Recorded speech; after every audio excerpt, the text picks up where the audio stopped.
Olá, mais um Politicast para vocês. Hoje nós temos uma presença feminina, porque eu até então só tinha convidado um homem para vir aqui, estava já demais, né? Então hoje nós vamos dar uma refrescada com a presença feminina aqui. Vai ser um papo muito interessante, vamos falar sobre política nacional, política aqui do Rio de Janeiro, sobre desastres climáticos.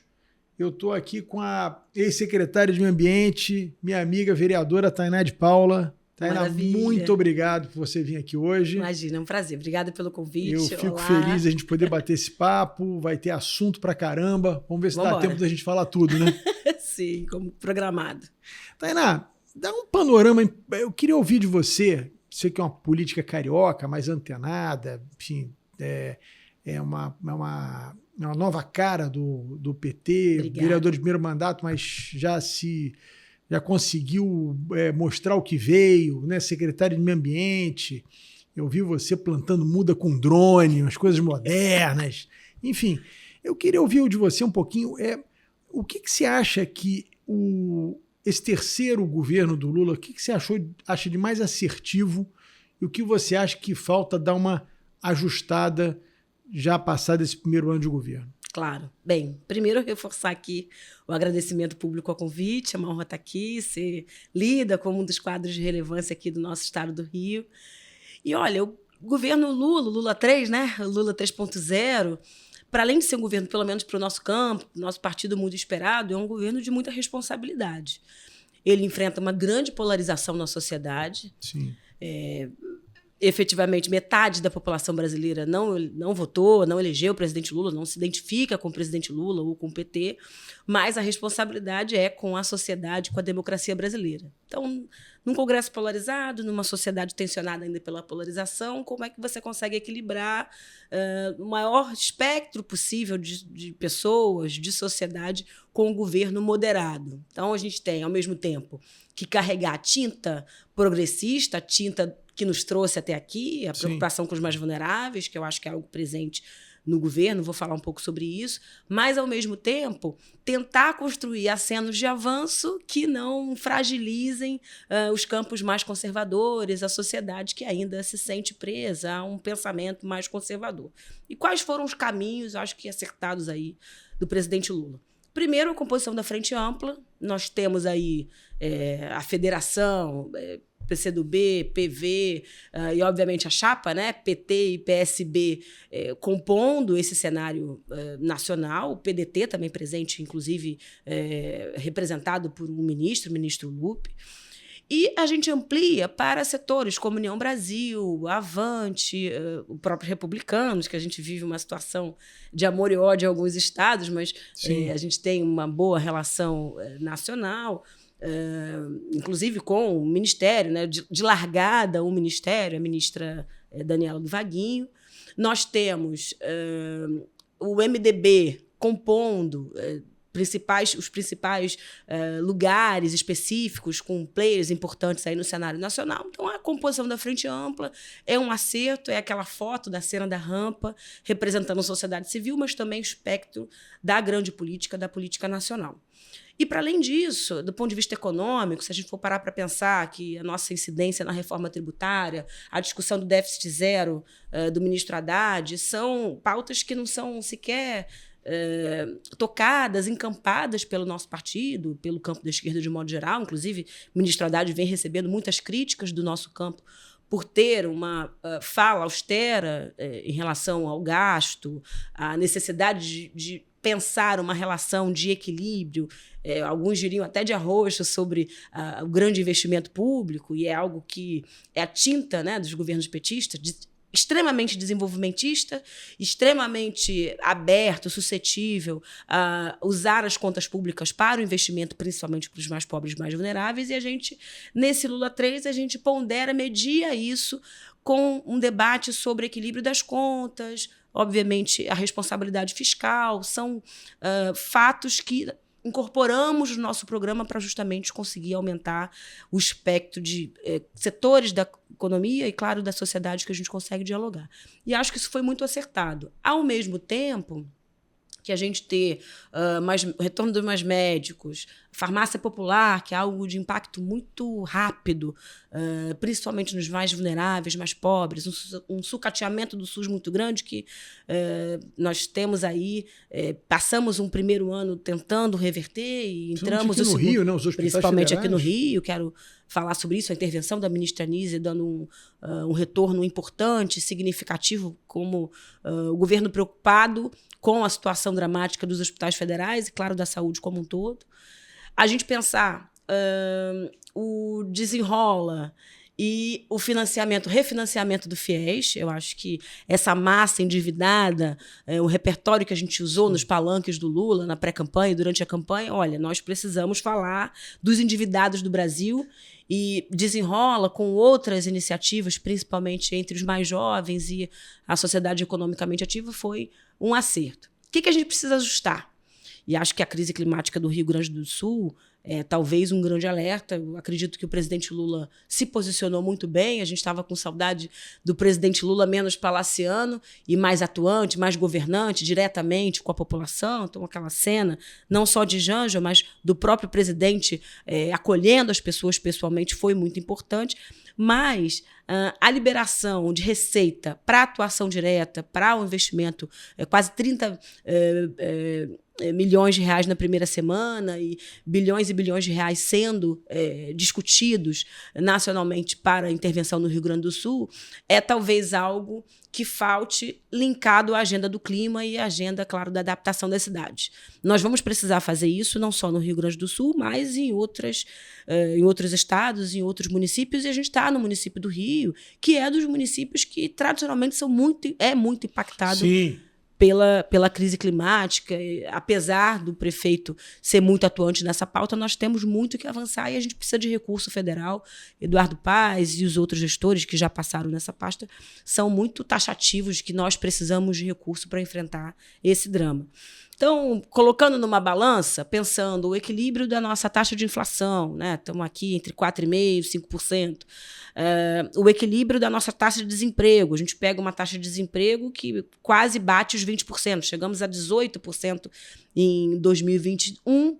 E aí a gente vem no final do primeiro ano de governo do presidente Lula, chegando aí a 7,5%, 7,8%.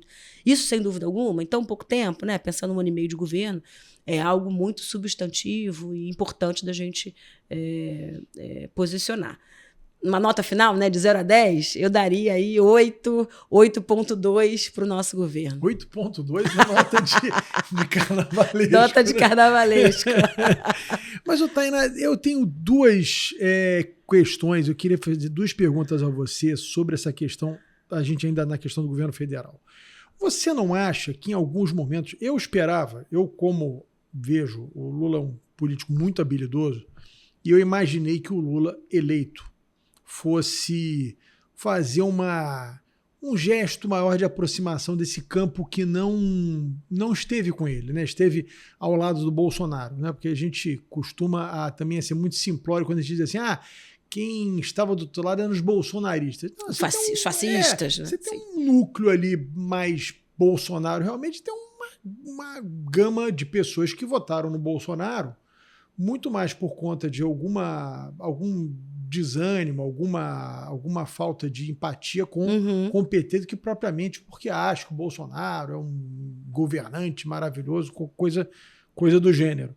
Mas o que eu te pergunto é o seguinte, você não acha que o Lula, habilidoso como ele deveria ter assumido o governo e ter feito, ter dado menos ênfase a essa polarização hoje no Brasil e chamar as pessoas, olha aqui, eu estou com 78 anos de idade, nem esperava voltar à presidência, acabei voltando, vamos aqui fazer uma agenda mínima para o Brasil. Sim. Daqui a 2 anos... Uma nova carta ao povo brasileiro, um Lula paz e amor, talvez. Daqui a 2 anos a gente vai discutir eleição, coisa e tal. Vamos arrumar aqui a casa primeiro, depois a gente discute eleição. Eu talvez nem seja candidato, estou aqui por conta de um momento que o Brasil precisava de paz, de tranquilidade. Você não acha que ele acaba, de alguma forma, alimentando esse bolsonarismo, alimentando o Bolsonaro? Todo dia o Bolsonaro, de alguma forma, é citado em algum discurso. Você não acha que isso acaba atrapalhando um pouco ele próprio governar? Claro. tenho muito acordo contigo, Betlin, mas também falo do bolsonarismo. É importante a gente usar esse termo para as pessoas entenderem de modo geral. Ele acaba retroalimentando esse ódio com os ataques, as redes sociais bolsonaristas são muito tensionadas por essa verbalização de polarização. Então, é algo que o presidente Lula não é habilidoso, tenho muito acordo contigo, em se safar. Ele acaba respondendo às provocações, seja nas redes sociais, seja nos atos. Você não acha que isso é uma armadilha? Isso é uma armadilha, até porque o sujeito não é mais gestor, né? Inclusive, não tem os direitos políticos. Então, a única coisa que o sujeito sem poder, sem caneta e com um passivo grande a responder para a sociedade, para o Brasil, é falar as suas mentiras, é criar o próprio repertório para se defender. E é óbvio, o presidente Lula não pode cair nesse tipo de provocação, dada a sua capacidade política, dada a sua longevidade, inclusive, na política, para perceber que esse é o modus operandi do Bolsonaro e do bolsonarismo há, no mínimo, 30 anos.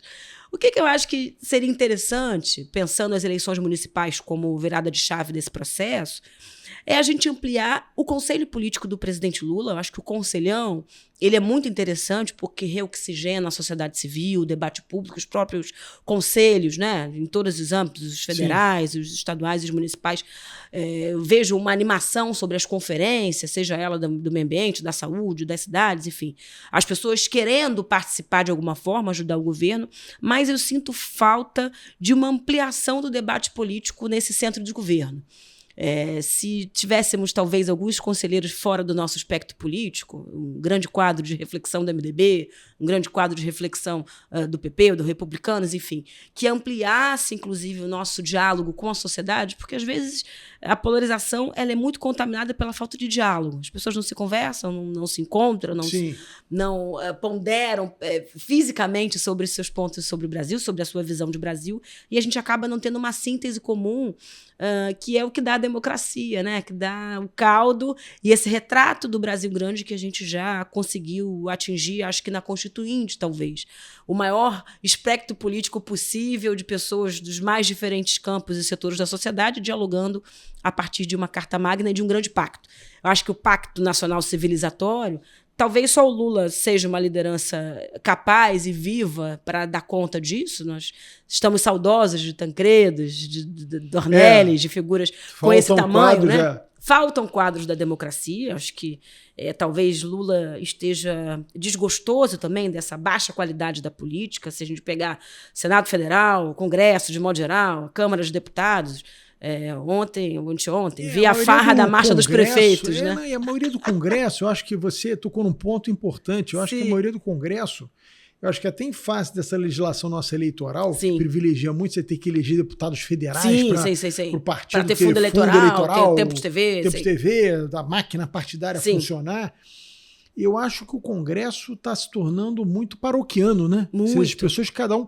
Eu não sou aqui contra a emenda parlamentar, eu acho que é um instrumento que o parlamentar tem, mas eu acho que fica muito em função disso.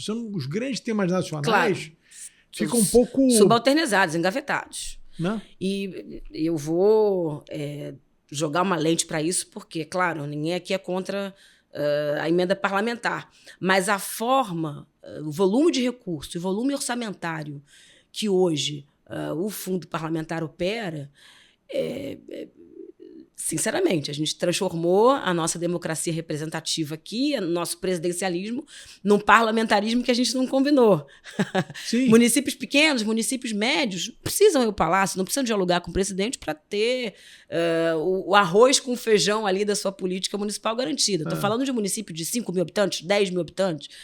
Objetivamente, a gente pode ficar refém. O deputado que irriga, e isso é muito ruim, porque isso está desarticulado de uma política, de um programa mais ampliado de Brasil, de uma lógica mais acertada do pensamento de saúde pública. E não estou só defendendo o nosso governo, não. Estou falando que qualquer governo vai ter muita dificuldade de garantir a governabilidade do ponto de vista do programa a ser implementado. Como é que você implementa um programa se você não consegue pautar a creche com o teu prefeito, você não consegue dialogar sobre como o SUS vai rodar na tua cidade, se objetivamente você consegue, da cabeça de um deputado, que não necessariamente é o mais democrático e o mais antenado com as pautas da coisa pública possíveis, ele pode operar, financiar diretamente o que lhe convier, o que achar melhor. Eu acho que isso rompeu, de certa forma, com essa boa relação com a política. Acho que um presidente que não tenha a grandeza e o tamanho do presidente Lula na sua possível sucessão, não quero que seja em 26, quero que seja em 2030, mas daqui para frente, nós todos vamos ter que refletir sobre a governabilidade do presidente da República hoje. Sem dúvida. Que, sem dúvida, tem uma marra, uma bola de ferro. Talvez a reforma política seja a reforma mais importante a se fazer hoje. O problema é que você não Nesse consegue Congresso não discutir. não tem coragem. Você só tem como fazer reforma política, isso o saudoso cara que eu gostava muito, o Conde, dizia. Você só tem como fazer reforma política se você discutir para daqui a 10 anos, porque esse Congresso nunca vai fazer uma reforma política que impacte a vida dele do hoje. Exatamente. Alguém vai fazer uma reforma política que possa atrapalhar a sua reeleição. Não vai. A vida como ela é. A vida como ela é. Então, enfim, eu acho que... Mas eu concordo com você, a gente precisa repensar, porque hoje, você veja, eu pelas últimas contas, um deputado federal tem no seu mandato carimbado para distribuir quase 100 milhões de reais. Sem contar as emendas de bancada, exatamente. Sim, é difícil você achar um município que tem um volume desse de recursos, tirando cidades grandes e médias Brasil afora, que devem ser, sei lá, 100, 200 cidades entre 5 e tantos municípios, que tem esse volume de recursos para investir. Exatamente. Né? Então, assim, é um poder muito grande, realmente. Muito, muito grande. E isso nas mãos de um Congresso que é extremamente desarticulado das pautas centrais, das pautas necessárias centrais para o país. Sim. Quem determina as prioridades dos deputados, das bancadas? O que a gente tem hoje é uma ausência, inclusive, até das regras institucionais que nós mesmos estabelecemos. O Ministério das Cidades. E acho que é um grande exemplo que eu posso, que domino e posso exemplificar aqui para a gente. O Ministério das Cidades é responsável pela política urbana nacional. Mas, na verdade, a maioria dos municípios do Brasil não se orienta pelas práticas e pelos programas estabelecidos pelo Ministério das Cidades, porque ele pode estabelecer uma agenda própria que é financiado por um deputado que o adota ou que tem grande base eleitoral de determinado deputado ou de determinada bancada. Isso a gente encontra, né, com clareza em cidades como Rio de Janeiro, mas é muito mais grave em cidades menores, em cidades da região metropolitana, falando de Baixada, especificamente cidades do interior, que tem capacidade institucional muito reduzida, acessar a Caixa Econômica, acessar o próprio Palácio. Um outro ponto importante é a nossa forma de manter as relações institucionais, o desafio que é manter a boa relação política entre os entes federados, né, entre o governo federal e o local. Claro que isso são gargalos muito fundamentais. Mas o que acontece hoje é um domínio de determinados parlamentares sobre os seus currais eleitorais, que são os municípios menores. Uma outra coisa que eu avalio, que eu estava conversando até, foi um papo muito interessante que eu tive com um companheiro seu de partido, com o Quaquá, que deu a honra de vir aqui participar do nosso programa, um querido amigo. Maravilhoso. E ele falou um negócio que eu acho que, daquela forma direta dele falar, mas eu acho que ele tem toda a razão. Você não acha que o PT ele tem perdido muito tempo importando uma pauta que veio muito dos Estados Unidos, que a gente chama de cultura woke, né? Que é aquela coisa de você ficar discutindo questões comportamentais, e acabou ofuscando um pouco as principais bandeiras do PT, que eram as causas sociais? Quando você vai discutir essas questões comportamentais, você entra numa população que efetivamente é mais conservadora, em geral, é a população mais pobre, que é justamente a população que o PT conseguiu, principalmente nos governos do presidente Lula, avançar muito politicamente, claro, por conta dessas pautas sociais. Você não acha que isso acaba gerando um conflito, uma dificuldade do PT se comunicar com essa, digamos, com essa base? Claro. Acaba sendo mais conservadora nos costumes, progressista nas questões econômicas, mas mais conservadora nos costumes? Claro. Só vou corrigir o meu deputado Quaquá se ele me permitir. Eu brigo com ele sobre isso. E não é culpa do PT. Tem uma brincadeira, um meme, né? É culpa do PT. E aparecem aí diversas mensagens nesse sentido. Mas é uma crise da própria esquerda, né? De como é que a gente revisioniza ou como a gente discute o novo socialismo, quais são as pautas anticapitalistas corretas, a crise do trabalhismo. Mundialmente, o sindicato francês, por exemplo, os sindicatos franceses vêm pautando muito a redução da carga horária laboral.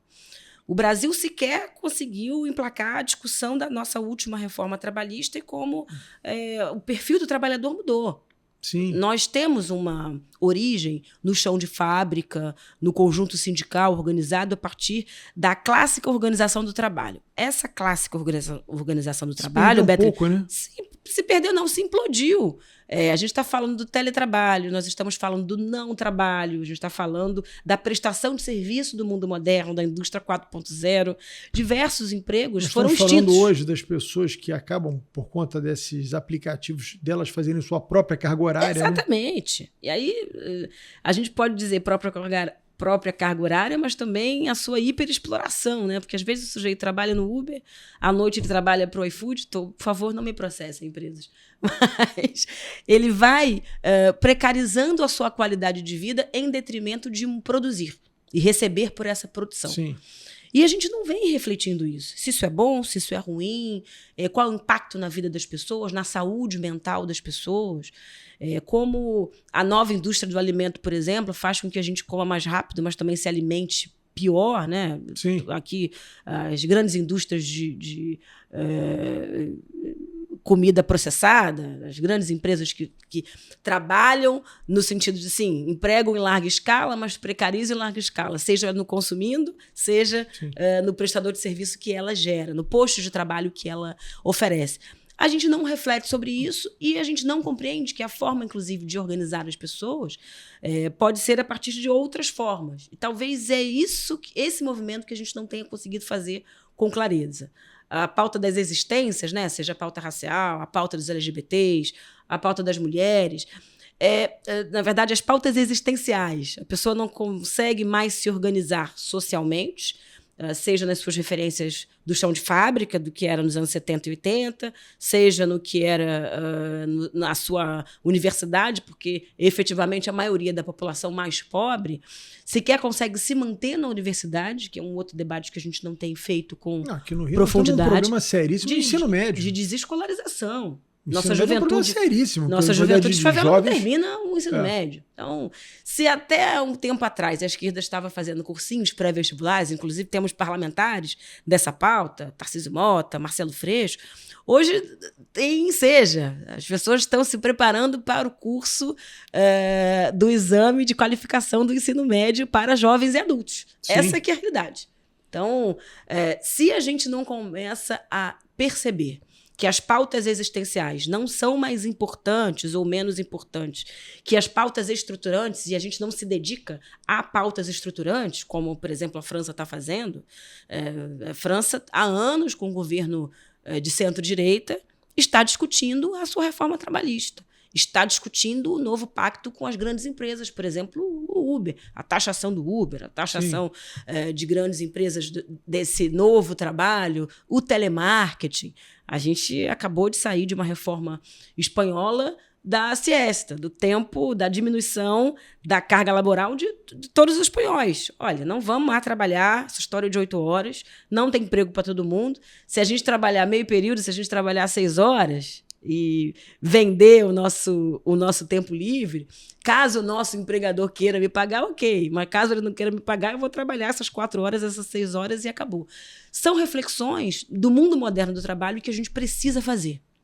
E acho que o próximo passo, a próxima etapa do petismo ou dessa esquerda democrática, né? Eu não gosto de me colocar no mesmo bolo da esquerda porque tem esquerdas muito inconsequentes no Brasil. Tem esquerdas, por exemplo, que querem uma pauta máxima comunista, socialista, que já vimos desde da queda do muro que não é possível. Que se esgotou, né? Se esgotou. Como o liberalismo mais agressivo também não... Sim, que é o Partido Novo aqui não deu liga. Não entregou o que se propõe entregar. Exato, né? Exato. Inclusive, a gente vê um crescimento do PSDB nessa direita liberal que, embarcou no bolsonarismo, o bolsonarismo não entregou essa agenda Paulo Guedes, essa escola de Chicago, não entregou a agenda de hiperinvestimento que se esperava e o capital produtivo brasileiro não é besta, né? Não é burro. O capital varejista brasileiro não é só o dono da van. As pessoas querem produzir, as pessoas querem investir, as pessoas querem uma agenda de pleno emprego, as pessoas querem um Brasil de infraestrutura. Então, o PT, e aí falando, por exemplo, do ministro Haddad, né, que eu acho que é um pontinho de luz aí desse novo PT ou dessa nova esquerda, e miro muito no que ele vem formulando. A discussão da transição ecológica que o Ministério da Fazenda vem propondo é algo fundamental para o desenvolvimento do país. A gente pensar em uma outra matriz energética que não dependa exclusivamente da matriz fóssil, daqui a 30 anos, daqui a 50 anos, é fundamental. Hoje, a gente vê a BYD como uma das nossas principais empresas escolhendo o Brasil para ter sede, né? Novas sedes. Infelizmente, a Bahia ganhou do Rio de Janeiro, o BYD foi para lá. Puxar a orelha do Cláudio Castro, do prefeito Eduardo, que trabalhou, inclusive, da BYD, que deixaram isso acontecer. Ele imagina que fica até constrangido com isso. Né? Sim, mas brincadeiras à parte, é muito bom que a BYD venha para o Brasil, mas olha, o que a gente não está debatendo é que, a BYD está topando esse investimento de fazer um pátio. Deixa eu só fazer uma provocação a você com essa questão de carro elétrico. A gente fala muito dessa questão de você não usar combustível fóssil. Isso. Mas aí você vê, por exemplo, a Alemanha, né, que é um dos países que você usa bastante carro elétrico, a França, mas eu vou me meter a Alemanha. A Alemanha, tudo bem, você vai. Vou falar da forma bem tosca. Em vez de você botar combustível no teu carro, você vai ligar o seu carro na tomada. Só que a tomada lá na Alemanha, eles estão queimando floresta. Exatamente. Para fazer a tomada carregar o carro. Quer dizer, você está saindo, você está trocando 6 por meia dúzia. Bem aqui a gente no Brasil, nós temos uma matriz energética que é muito autossustentável. Né? A nossa matriz energética é muito em cima da matriz hídrica, né? Das usinas hidrelétricas e até a energia solar hoje avançou muito. Enfim, você tem uma composição diferente. Então, assim, essas coisas que eu queria debater com você depois, a gente vai chegar nessa questão ambiental para gente. Sim. É um pouco essa mística, às vezes. Não, o carro elétrico é a salvação do mundo. Bom, o carro elétrico é a salvação do mundo dependendo da matriz energética que você usar. Porque senão você vai deixar de abastecer o carro e vai ter uma usina termoelétrica a diesel, a carvão, a gás, ou seja, você continua usando combustível fóssil. Não mudou nada. Claro. Tá? Então, assim... Mas vamos concluir essa questão política, que eu queria depois a gente... Não, depois a gente engata no clima. Bastante tempo nessa questão do clima.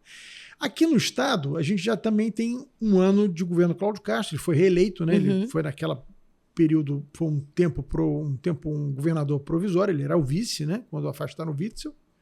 Depois ele assumiu e acabou se reelegendo com uma votação bastante expressiva. Né? Queria que você fizesse uma avaliação aqui também sobre o Estado. Quer dizer, o que te preocupa mais? O que você acha que está sendo assertivo? Qual a avaliação que você faz? Olha, preciso ser dura na avaliação, né? E aí é a César o que é de César. O último governador, em que pese todas as questões, considerações que a gente possa fazer ao quadro, mas o último governador do Rio de Janeiro foi o Sérgio Cabral. Depois...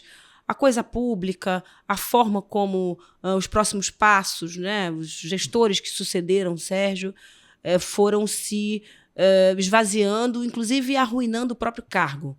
O governador do estado do Rio de Janeiro é um governador do segundo maior PIB do Brasil e é uma das maiores potências da América Latina. Sim.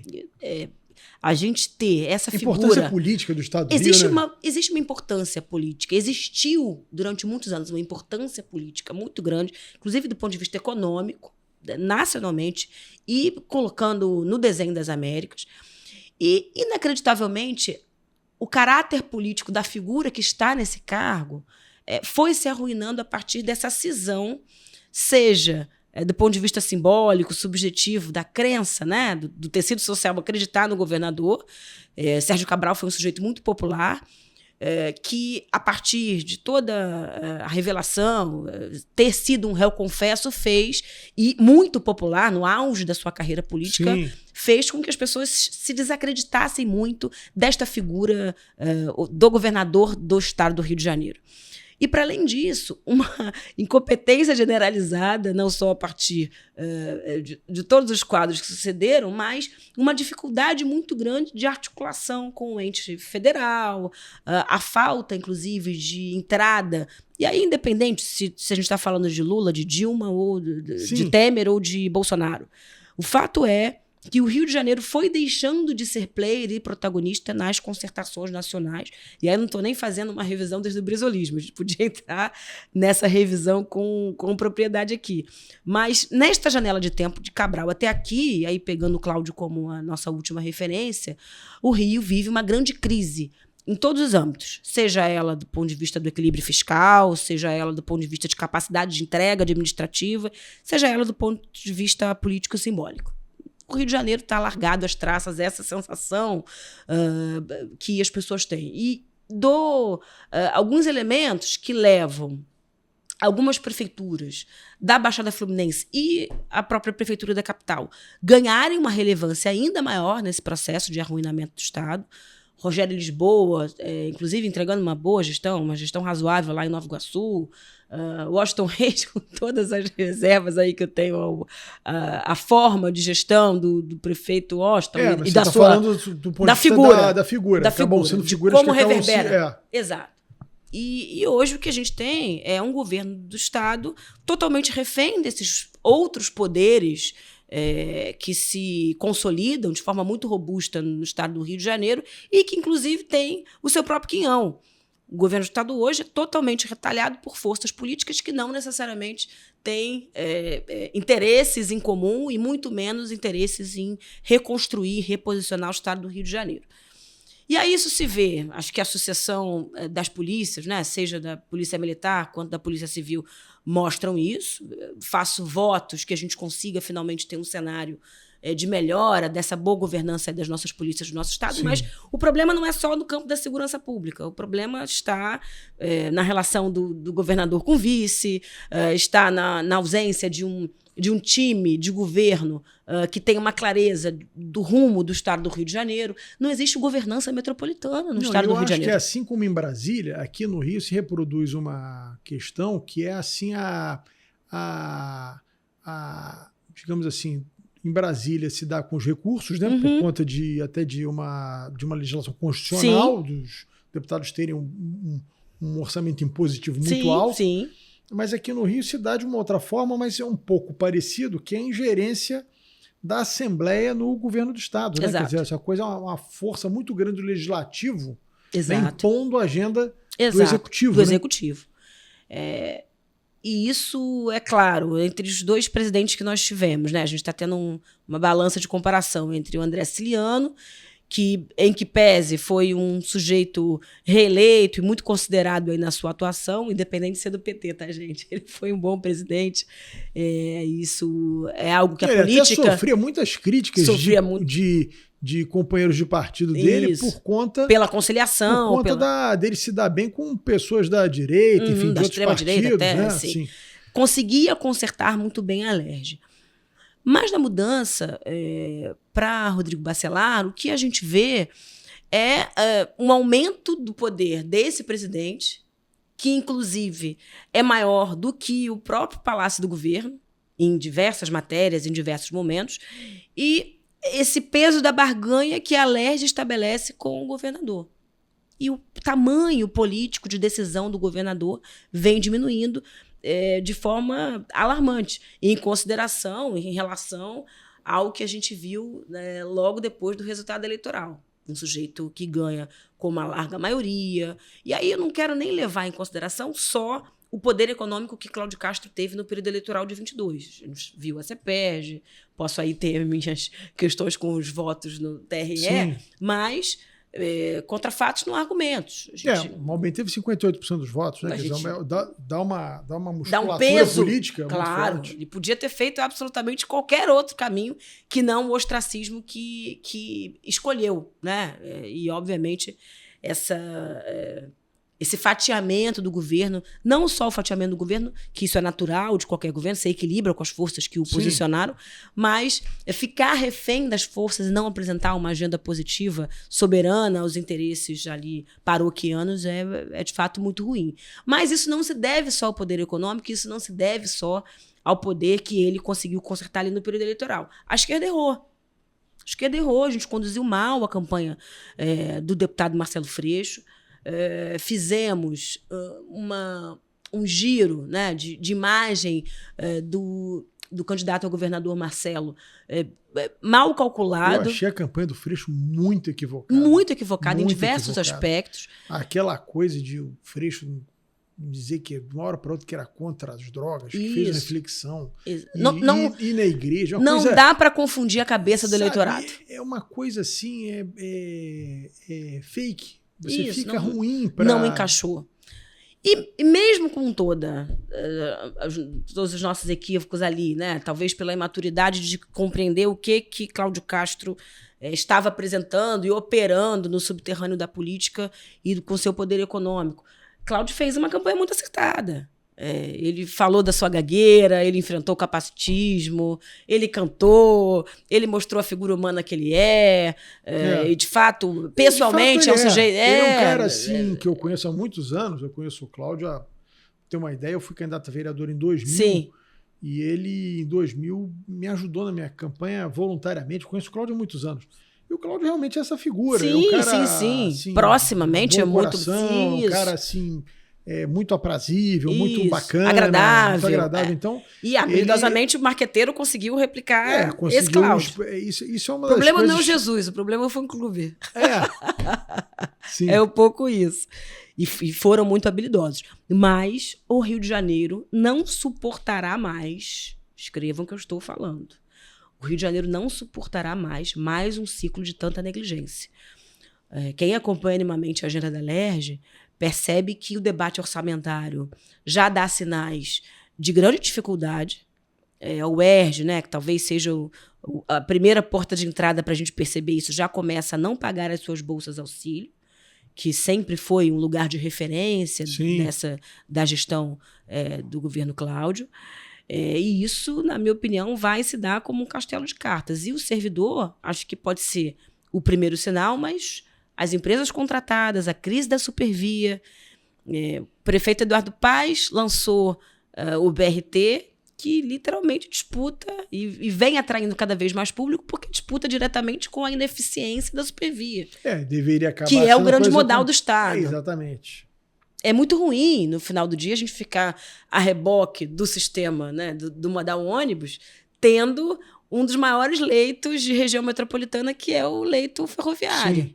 Então, a gente não saber se vamos chegar no final do ano com dinheiro em caixa para conseguir custear o nosso trem, que transporta ainda 1,5 milhão de pessoas nos seus dias de pico, é assustador. É preocupante. É preocupante. Sim. Preocupante. Eu acho que um pouco do que aconteceu no Rio também, eu acho que sem entrar no mérito, quem é culpado, quem não é culpado, mas eu acho que a Lava Jato, especialmente no Rio de Janeiro, teve um papel muito deletério na política do Estado. Assim, ela acabou arrastando as grandes lideranças do Estado e também, sem aqui ficar fulanizando a discussão, mas eu acho que emergiu uma classe política nova, né, de novas lideranças, que eu acho que, faço uma crítica generalizada, falta uma visão de desenvolvimento mais macro do Estado. Eu acho que essas lideranças elas acabam olhando um pouco só para o seu quintal. Sim. Entendeu? Do ponto de vista daquele município que é a origem daquela liderança, ele cuida maravilhosamente bem. É um zelador. Só que... Temos deputados zeladores. Se comunica, né? Claro. É muito difícil você resolver problemas por exemplo, de trânsito e transporte no Rio de Janeiro se você discutir a região metropolitana. Claro. Você não consegue resolver o problema de enchente de várias regiões do Rio de Janeiro sem discutir a questão metropolitana. As bacias hidrográficas da região metropolitana. Não consegue. Então, assim, eu acho que falta essas lideranças no Estado uma visão um pouco mais macro, não olhar só para o seu umbigo, mas eu acho que olhar um pouco para o conjunto da obra, Claro, sabe? claro. Acho que falta... E olha, eu acredito muito na canção, está nascendo um novo líder. A gente precisa gestar essa nova geração de lideranças que entendem o desafio de a gente vencer a polarização. E por isso muito que eu fui muito dedicada à campanha do Marcelo naquela época, né, falando do 22 ainda, porque naquele momento o Marcelo Freixo poderia ser uma alternativa, um instrumento para a gente arejar as pautas, sair um pouco dessa política de varejo, dessa política às vezes até de cabresto, coronelista, de olhar para o seu próprio quinhão.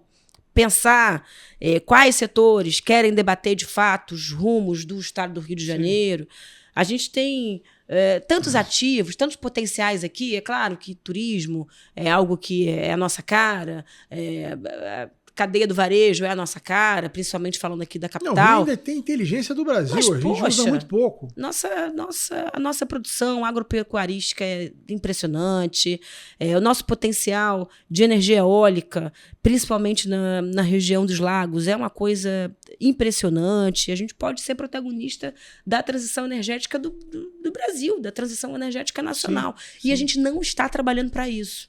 A gente lidar com uma taxa, né, de falta de saneamento de quase 60% no estado é muito ruim.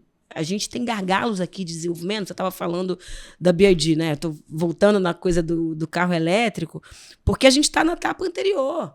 A gente não tem condição alguma de ter uma frota de carro elétrico hoje na cidade do Rio de Janeiro. Estou falando de uma das principais capitais do mundo. Como é que a gente vai enfrentar essa transição que lá na frente está chegando se a gente não investiu no ciclo de investimento de infraestrutura o tanto que a gente deveria investir? Sim. Nós deveríamos ter cidades melhor preparadas para o desafio que vem, seja do ponto de vista do clima, seja do ponto de vista de inventar novos setores produtivos. Como é que a gente constrói novos ecossistemas de emprego verde? Vamos ter que inventar novos empregos. Você brincou do reflorestamento por drone. Cara... Estou formando os nossos reflorestadores porque tem que ter operador de drone, tem que ter técnico em inteligência artificial. Se a gente não consegue entender as novas chaves do mundo para os nossos problemas internos, e desemprego é um grande problema do Rio ainda, a gente tem aí um aumento bom, acho que Eduardo vem tocando um bolão nessa pauta, mas a gente ainda puxa o desemprego nacional em vários meses. E isso vem da nossa dependência do varejo, isso vem da nossa dependência do setor do turismo. Os meses que não são turísticos são muito duros na capital, o que dirá no estado do Rio, né? Com o processo migratório, enfim.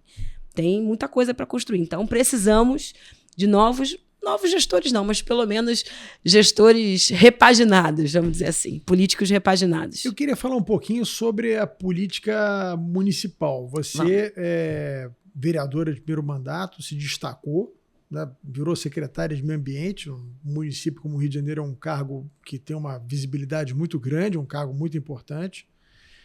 Eu já fui vereador, eu sei o quanto é interessante, o quanto é importante, né? Eu duro, difícil. Eu cansei de ver companheiros querendo dizer, você candidato a deputado estadual, candidato a deputado federal. Você vai se arrepender profundamente. A melhor coisa que tem é ser vereador. Mas eu queria que você me falasse um pouquinho dessa tua experiência, porque eu brinquei com você no início, né, que eu vi você plantando árvore com drone, não sei o quê, e tem, acho que, essa coisa da inovação no Rio de Janeiro, ela tem uma importância muito grande, né, porque o Rio ele tem capacidade, tem inteligência suficiente para lançar programas e coisas diferentes, né, pensar um pouco fora da caixinha. Exatamente. E acabar pautando o Brasil inteiro, né? Exatamente. E a gente acabou pautando com uma série de coisas que a gente quis desenvolver, tocar. E aí eu enfrentei alguns desafios, Bethlen. Meu primeiro mandato, como você sabe bem, eu tenho uma trajetória de ser uma mulher ativista, muito preocupada com as pautas urbanas. Eu sou arquiteta e urbanista, mas também sou uma mulher de origem muito humilde, muito pobre, vem da Praça Seca, de uma comunidade que não tem nome, inclusive beijo loteamento para quem está assistindo a gente. E essa trajetória, que vai da beira da favela até a universidade, fez com que eu fosse muito atenta, talvez mais atenta do que os quadros tradicionais, ao chão da realidade, né? Principalmente dos mais vulneráveis. E ao longo desse mandato, a gente foi atravessado pelo 22, eu tinha muita certeza de que o Bolsonaro não entregou o que deveria ter entregue para a cidade do Rio de Janeiro, independente das pautas do meu campo de ideias, do meu campo de reflexão. Não coaduno, obviamente, com o que Bolsonaro defende, armamento. Foi um erro, né, estratégico dele. Foi um erro ele não entregar para o Rio. Aqui, se tem um lugar que ele tinha que ter feito, era aqui, né? Se você não entrega para a tua calçada, você não vai dar conta de nada, Exatamente. Né? Então, isso fez com que o próprio empresariado do Rio se distanciasse dele, mesmo concordando com algumas pautas, com a agenda pública que ele levava, mas estranhou que ele não entregou, de fato, o que deveria ter entregue para a cidade. E, claro, né, o pós-Crivella fez com que todo mundo olhasse para os lados e, gente, não dá para ter mais um oportunista de plantão, um delegado, um pastor, um pai de santo qualquer, chega no Rio, um juiz, como a gente teve com o Witzel, um sujeito literalmente de fora da cidade, mas no sentido de fora da despreocupação, não necessariamente... que não conheça os que problemas, não conheça os problemas, as entranhas do Rio de exatamente. Janeiro. Um sujeito que não estava enfurnado aqui. E eu percebia que Eduardo já vinha fazendo a formulação, inclusive publicamente, da necessidade da gente ter um presidente que entregasse para o Rio. E, de fato, ele tentou, no início do seu governo, eu já era parlamentar e vi. Ele fez vários gestos para o Bolsonaro, fez vários gestos para o Carlos, que é vereador da cidade. Então, secretária Laura Carneiro, de assistência social, tinha relação direta com o Onyx Lorenzoni, tentou atrair investimento para a cidade e nada funcionou porque o Bolsonaro estava com outras preocupações que não a gestão. E Eduardo, que é um sujeito entregador, né? Ele gosta do presidente, mas ele gosta mais da Caixa Econômica e do BNDES, com certeza. Mas eu acho que é isso, né? O prefeito da cidade... O prefeito é isso. Boa zeladoria urbana, investimento para a cidade, taxa de desemprego controlada e a cidade funcionando e a inovação acontecendo. Acho que são elementos importantes que sintetizam o Eduardo para além das minhas questões, né, da dificuldade que a gente possa ter, a gente, campo da esquerda como um todo, de assinar uma carta de amor ao Eduardo do ponto de vista das ideias, do ponto de vista do posicionamento. É óbvio que a gente gostaria de ter uma candidatura própria, por exemplo, esse ano. É óbvio que a gente gostaria que a Prefeitura do Rio estivesse mais alinhada com as pautas do campo progressista. Acho um erro a gente não ter uma política clara, habitacional. Acho que a nossa política para as mulheres é muito ruim, a gente não tem um debate de creche qualificado, o horário integral do Rio não é integral, então isso impacta muito significativamente as mulheres. Tem diversas questões que a gente pode ir pontuando no governo Eduardo, aqui e acolá. Mas, fundamentalmente, é um sujeito muito preocupado com o Rio de Janeiro. E é um sujeito que foi muito responsável no 2022, e acho que isso é o elemento fundamental do Eduardo.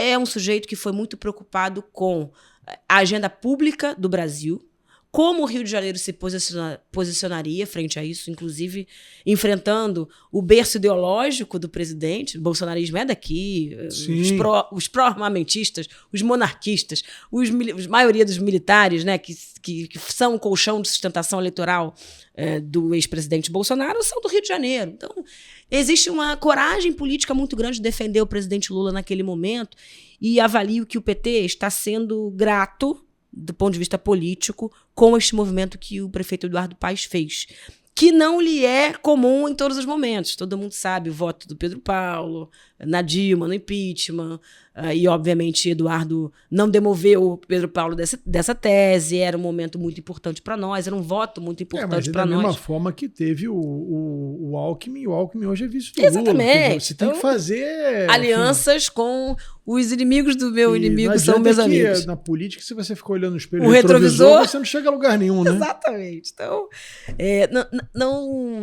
eu sou do campo que vê o Eduardo como um sujeito estratégico para barrar os oportunistas de plantão. Não quero aqui me dedicar aos pré-candidatos aí colocados, mas a responsabilidade com o Rio. Eu até, quando uma eleição municipal, costumo dizer às pessoas que a ideologia, ela conta, mas você tem que pensar que, no final das contas, você tem uma série de pessoas que dependem de um bom gestor para ter uma escola com a qualidade minimamente aceitável, um posto de saúde que funcione, uma rua bem conservada. Sim. Quer dizer, sabe, não dá para qualquer aventureiro aparecer e dizer querer ser prefeito do Rio. Gente, são 45 bilhões ano.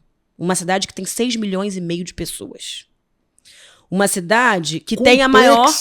Complexa. Talvez a cidade do Brasil mais difícil de administrar seja o Rio de Janeiro.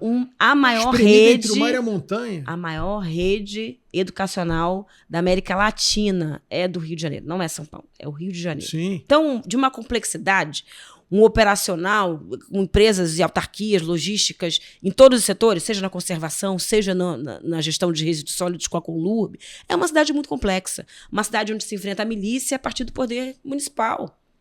O prefeito Eduardo vira e mexe, vai no Twitter, dada a inexistência de uma força maior no Estado que enfrente esse poder narco-miliciano, vai a milícia, vai a sua rede social, ao seu Twitter falar. Olha que em 2009, quando eu fui o primeiro secretário de Ordem Pública, né, a gente criou a secretaria em 2009, e eu dizia isso em 2009. A gente demolia muitas construções na época, no Rio das Pedras, em várias regiões. É uma luta diária, continua. E eu dizia na época, isso está se tornando a principal fonte de receita da milícia. Exato. E muita gente de esquerda me criticava duramente, às vezes até pessoas do PSOL que tinha na sua figura, no seu expoente, o Marcelo Freixo tinha sido presidente da CPI das milícias, eram muito críticos a mim, dizendo que eu estava demolindo casa de pobre, não sei o quê. Imagina como se um prédio daquele, na Rocinha, chegou a ser uma coisa cômica. Porque a gente foi derrubar um prédio que tinha 24 apartamentos e apareceu uma senhorinha que disse que ela era dona, que ela tinha construído aquele prédio com dinheiro que ela tinha recebido do FGTS. Eu falei, bom... A brincadeira, né? Chega a ser uma coisa cômica, né? Até o finado Boechat, na época, me entrevistou, brinquei com ele, falei assim, ô Boechat, se essa senhora construiu esse prédio com o valor dela do FGTS, eu acho que o prefeito Eduardo Paes deveria nomeá-la para ser secretária de obras. De habitação de obras. Ela vai fazer uma festa com dinheiro, é uma coisa impressionante. É um fenômeno. É um fenômeno, tem que ser estudada. Secretária de habitação já. Mas o que você alertou em 2009 é a realidade do Rio hoje. Hoje, o principal filão, não diminuindo caça-níqueis, não diminuindo os depósitos clandestinos, não diminuindo, obviamente, a relação com o narcotráfico, mas a ocupação dos territórios informais e formais hoje está na mão desses caras. Então, você ter uma CEOP funcionando, uma CEOP com responsabilidade política, funcionando com os outros aparelhos policiais, um sujeito que não está disponível, disposto a corromper a gestão pública, como outras prefeituras estão, é um sujeito muito importante nessa quadra. Não há nenhum outro momento, pelo menos não vi na minha vida pública, e tenho 41 anos, tá, gente? Tô no debate urbano há 20 anos ininterruptos. Não vejo nenhum outro momento tão sensível onde seja tão importante e imperativo nós elegermos gestores altivos e responsáveis com o enfrentamento à milícia. Sim, eu acho que é até acima da questão ideológica. Acima da questão ideológica. O Quaquá disse aqui, voltando ao Quaquá, o Quaquá está sendo lembrado aqui toda hora. Ele é uma figura onipresente. Mas ele disse uma coisa aqui que me marcou muito, que foi exatamente um pouco o que você está dizendo. Da forma dele mais assim, né, direta. Mas ele disse, olha, eu tenho uma aliança estratégica com o Eduardo Paes. Não é questão, não tem uma aliança filosófica com ele, eu tenho uma aliança estratégica. E entendo, ele até citou a questão do vice, a gente entrou na questão do vice, ele até citou, olha, eu entendo que a aliança com ele é muito importante, ele vai ser uma figura muito importante em 2026, que é o nosso principal campo de batalha. Claro. E aí eu não posso agora em 2024 ficar botando faca no pescoço dele, discutindo quem vai ser o vice, quem não vai ser. Não é a coisa mais importante a se discutir no momento. Mais importante é a gente avançar. Aliançar e avançar nessa frente ampla que a gente construiu nacionalmente e localmente. Tem muito acordo com isso. Acho que a gente não pode diminuir o debate da vice, porque, ao mesmo tempo que o outro lado cresce, nós não podemos cometer vacilos e nos fragilizar na composição dessa vice. A gente precisa entender, a partir de pesquisa, a partir, inclusive, do debate, da aceitação do Lula ou não. O presidente Lula vem crescendo no estado do Rio de Janeiro e na capital. Isso daqui a 2 meses, que é quando se encerra a história da vice e as coligações. Isso soma, isso agrega ou não agrega ao Eduardo Paes? E aí, falando do carimbo 24, 26 e 28, né? É quase uma engenharia casada. O PT também tem que ter um dever de casa de estabelecer quais são as suas pedidas, né? E o seu debate, quais são as suas prioridades em 26. Eu acho que estabelecer a prioridade na reeleição do presidente Lula é fundamental. E aí, se a gente entender e compreender que nós não vamos colocar, por exemplo, candidatura própria em 26, faz sentido posicionar o prefeito Eduardo Paes. Como vão ser 2 vagas para o Senado. Sim, vamos posicionar, vamos pleitear uma vaga desse Senado, desse palanque para o Senado. Eu acho que é indissociável essas 2 questões. Acho que o que o PT quer dentro da construção da Frente Ampla, como o PT contribui e como o PT incide na agenda pública deste novo prefeito ou nova prefeita que sentará na cadeira no 26. Eduardo não gosta de falar essa coisa. Porque falar que eu vou ser governador me prejudica. Mas, gente, vou contar um segredo. O prefeito Eduardo Paes será candidato a governador. Ele precisa ser, porque eu olho para os lados, ele é o sujeito mais conhecido. Pergunto a você, não passa essa questão do Eduardo ser candidato? Eu conheço um pouco o Eduardo Paes, Sim, trabalhou com ele. Sei lá, estamos em 2024, 31 anos, basicamente, que eu conheço o Eduardo Paes. Desde a época... Você nem tem essa idade toda, pai. Ensino berçário.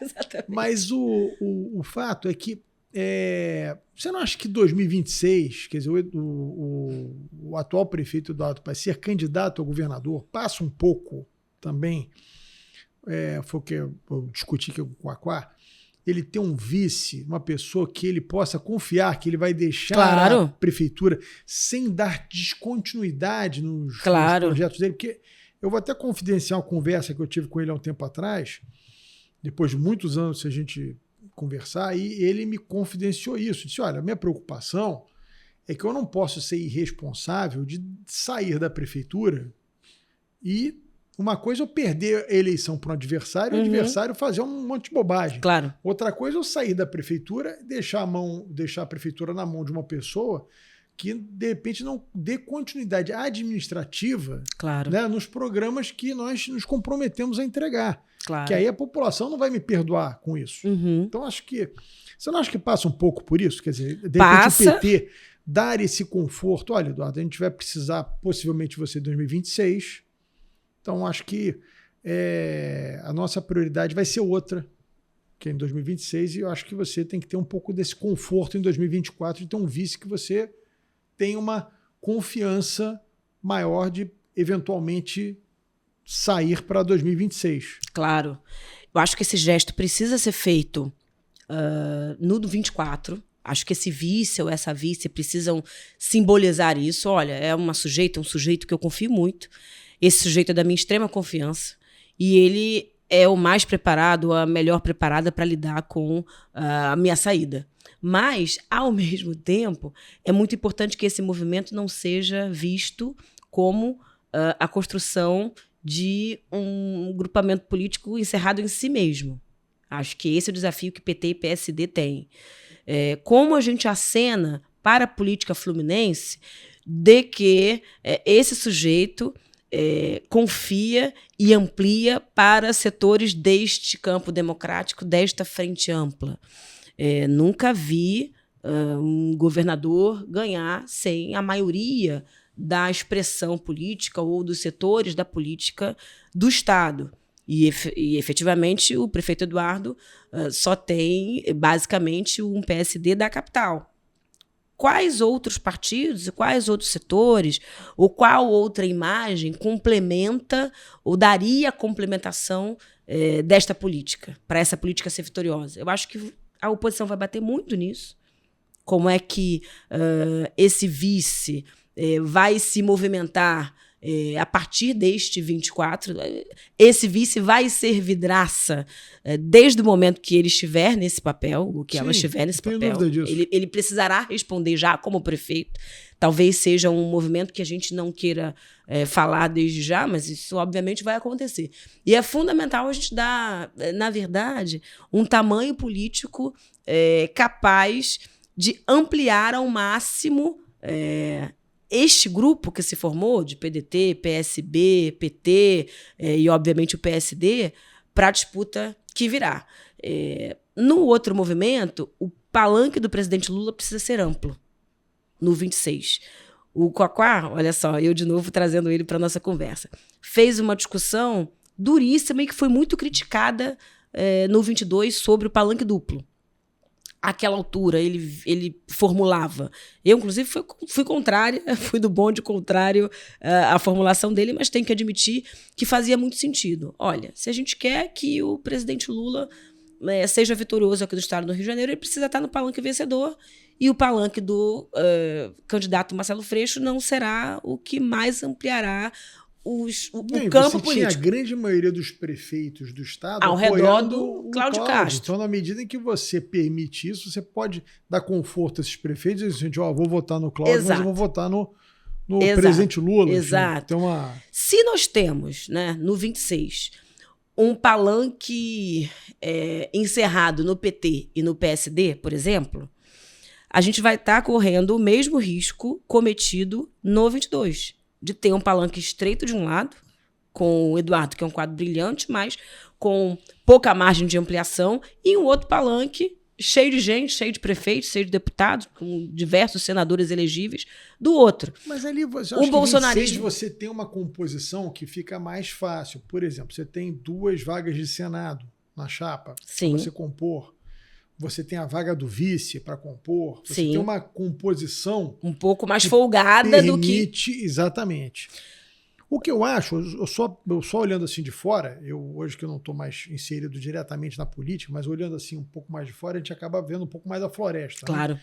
O que eu vejo é que, o Quaquá muito sabiamente disse aqui, se o PT quer ter o Eduardo comprometido com a candidatura do Lula em 2026 e sendo um quadro para enfrentar, que não vai ser uma eleição fácil, eu acho que a eleição de 2024 mais fácil, mais folgada. É uma eleição mais fácil para o prefeito Eduardo Paes. Até porque eu acho que os concorrentes, na minha opinião, são muito despreparados. Estão forçando a barra para nacionalizar uma eleição que não cola. Nunca colou. Não adianta. Você pegar eleições que eu acompanho de lá para cá, se a gente pegar 2002, 2004, 2008, 2012, você pegar... São eleições que, se você vê a tônica do prefeito que foi eleito, em 2004, o Lula tinha uma popularidade altíssima no Rio de Janeiro, e o maior opositor dele a nível nacional, o César Maia, foi eleito no primeiro turno aqui. Porque... Não adianta, a pauta é municipal, as pessoas querem... Zeladoria, vida real, entendeu? Isso. O carioca se acostumou a entender essa diferenciação numa eleição e aprendeu nacional, com Crivella. Numa eleição municipal. Sim. Então, assim, eu acho que esse conforto, eu acho que esse conforto que vai ser dado ao Eduardo agora em 2024, aí sim, em 2026, eu acho que tem que se ter uma composição que, obviamente, vai unir uma série de forças. Aí, né, chegar lá em 2026 o que eu acho, e ver o que... É claro que eu sou muito adepta de a gente não estabelecer uma faca nos dentes do prefeito Eduardo Paes. Veja, eu sou do bloco que diz que, nesse momento, a gente está pagando uma certa dívida de gratidão, de movimentação política, pela forma que ele habilidosamente se movimentou no 22. Contudo, se estabelece, por exemplo, uma chapa pura, né, de PSD com PSD embaixo, se o quadro eventualmente for do PSD, isso é um sinal, um gesto para o 26, que pode, inclusive, startar, de forma antecipada, uma movimentação da oposição mais habilidosa e mais ampliada que, obviamente, consolida um palanque ampliado de todo o resto da política, menos a gente. Essa é a minha única preocupação. Talvez não ser generoso agora, pode startar um processo de ampliação para o outro lado, que é algo que nós, inclusive, não queremos, porque seria repetir o palanque estreito que nós tivemos em 22. E foi muito difícil. O presidente Lula perdeu no estado do Rio de Janeiro. E aí, veja, Sim. Depois dos investimentos milionários que a gente fez, BRT, Empatec, Minha Casa Minha Vida, vários cadastrados aqui no Rio de Janeiro, a gente tem um palanque parecido com o que a gente teve no 22, que era um palanque militante, um palanque ativista, né? Um palanque quase que descolado da realidade da população. Depois de 4 anos, não. O governo federal, de fato, entregou muito para o município do Rio de Janeiro. O presidente Lula veio aqui já 9 vezes para apresentar coisas e governar praticamente junto com o prefeito Eduardo. Ele está muito dedicado ao prefeito Eduardo. Colocá-lo num palanque estreito, só porque a gente não está querendo discutir a vice agora, me preocupa a tática mais do presidente Lula do que necessariamente a tática do prefeito em querer ter uma figura próxima a ele, da sua costela, nesse cenário de 24. Porque, objetivamente... Mas aí você falou um negócio que eu tenho certeza que os opositores vão usar isso, né? Essa possibilidade, a gente, política, como diria o Luiz Guimarães, é aquela coisa, né? Cada hora tá de um jeito. Exato. Mas a oposição, ela vai olhar e vai falar o seguinte, olha, você é candidato para ficar 1 ano e meio e depois vai assumir o seu vice. Sim. Tá? Então, na medida em que a oposição usa isso, se o Eduardo Paes tem alguém muito identificado com ele, claro, você não acha que ele pode dar um conforto ao eleitor que, olha, não vai haver descontinuidade? Se isso acontecer, se o que a oposição está dizendo, se isso acontecer, sim, eu estou botando um vice que não vai dar descontinuidade. Quer dizer, não, o carioca que está votando em mim tem uma certa segurança de que não vai haver mudança de rumo, que as coisas não vão se perder, que o que está sendo bem avaliado vai continuar. Quer dizer, nesse momento, colocar alguém, estou falando do ponto de vista tático, claro, né? O eleitor não pode ter uma certa tranquilidade com o movimento de ter uma chapa menos heterogênea. Eu entendo o que você está dizendo. Claro, Na política, em geral, quanto mais você tem... Agrega campo, quanto mais gente tem, mais chance é de você conquistar a maioria. Né? Você está tendo representações das mais diferentes correntes. Claro. Mas numa eleição em que há uma clara... digamos assim, há um sentimento grande na população de que o prefeito pode sair da cadeira no primeiro terço do seu mandato, né, dando vaga ao seu vice, ter um vice plenamente identificado com ele, não pode, nesse caso, dar uma segurança ao eleitor, que avalia bem, o Eduardo hoje é um prefeito muito bem avaliado pela população, de dar esse voto de continuidade? Isso é uma reflexão. Não, fazendo aqui a reflexão contigo. Eduardo é um sujeito que não transfere muito o capital político. As pessoas amam o Eduardo, não necessariamente o seu fã-clube. Acho que esse é o elemento para a gente acompanhar. Ele não conseguiu eleger o seu sucessor ali em 2016, diversos motivos, a Lava Jato, a desconstrução do Pedro Paulo. Que, aliás, foi uma injustiça aquilo ali, né? Porque essas coisas no Brasil que que colam, né? Eu já passei por isso também. Desconstrução de imagem. É o assassinato de reputação. Sim. Você pega a imprensa que fala tanto em fake news, isso é uma crítica que eu faço à grande imprensa, ela pega, né, um processo judicial, muitas vezes esse processo sequer quem está sendo acusado tem acesso, esse processo tem segredo de justiça, aí as fontes revelaram para a imprensa, não tem nem como responder. O processo tem segredo de justiça, você Exatamente. não sabe. Aí a imprensa pega aquilo ali. Inclusive, nesse caso, as denúncias foram retiradas, ele nem chegou a ser. Ele foi julgado inocentado. Julgado inocentado, enfim. Foi um episódio muito ruim que, de fato, manchou a vida política. Foi no meio da campanha, no meio da campanha. Como é que você desconstrói essa narrativa? Inclusive, foi usada pela oposição, na época, o próprio Marcelo Freixo usou muito essa narrativa, o PSOL, setores do PT usaram essa narrativa. Enfim, isso foi muito ruim. De qualquer maneira, aquele 2016 foi muito significativo de que a máquina não é tudo e que a capacidade de transferência dessa imagem que o prefeito Eduardo Paes tem, de fato, uma performance invejável, todos os índices. Ali o Eduardo cometeu alguns erros. Eu posso te dizer, porque eu acompanhei bem de perto, eu acho que ele cometeu alguns erros ali. Primeiro, ele achou, como estava sendo feita uma grande entrega no Rio, que era a Olimpíada, né, e tinha muitas obras que estavam, digamos assim, agregadas à Olimpíada, eu acho que o Eduardo ali teve um pouco de autossuficiência, achando que isso bastava para eleger o sucessor. E aí ele deixou... Poxa, Rodrigo.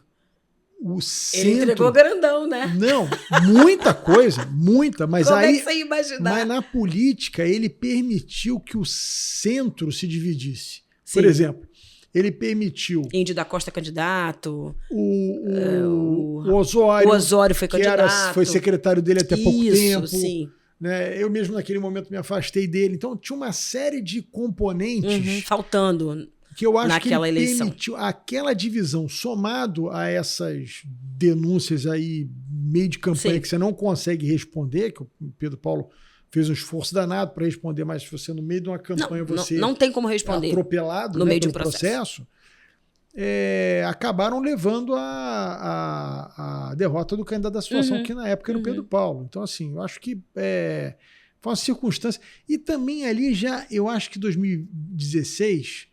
Tainá, foi um pouco já um proto-bolsonarismo.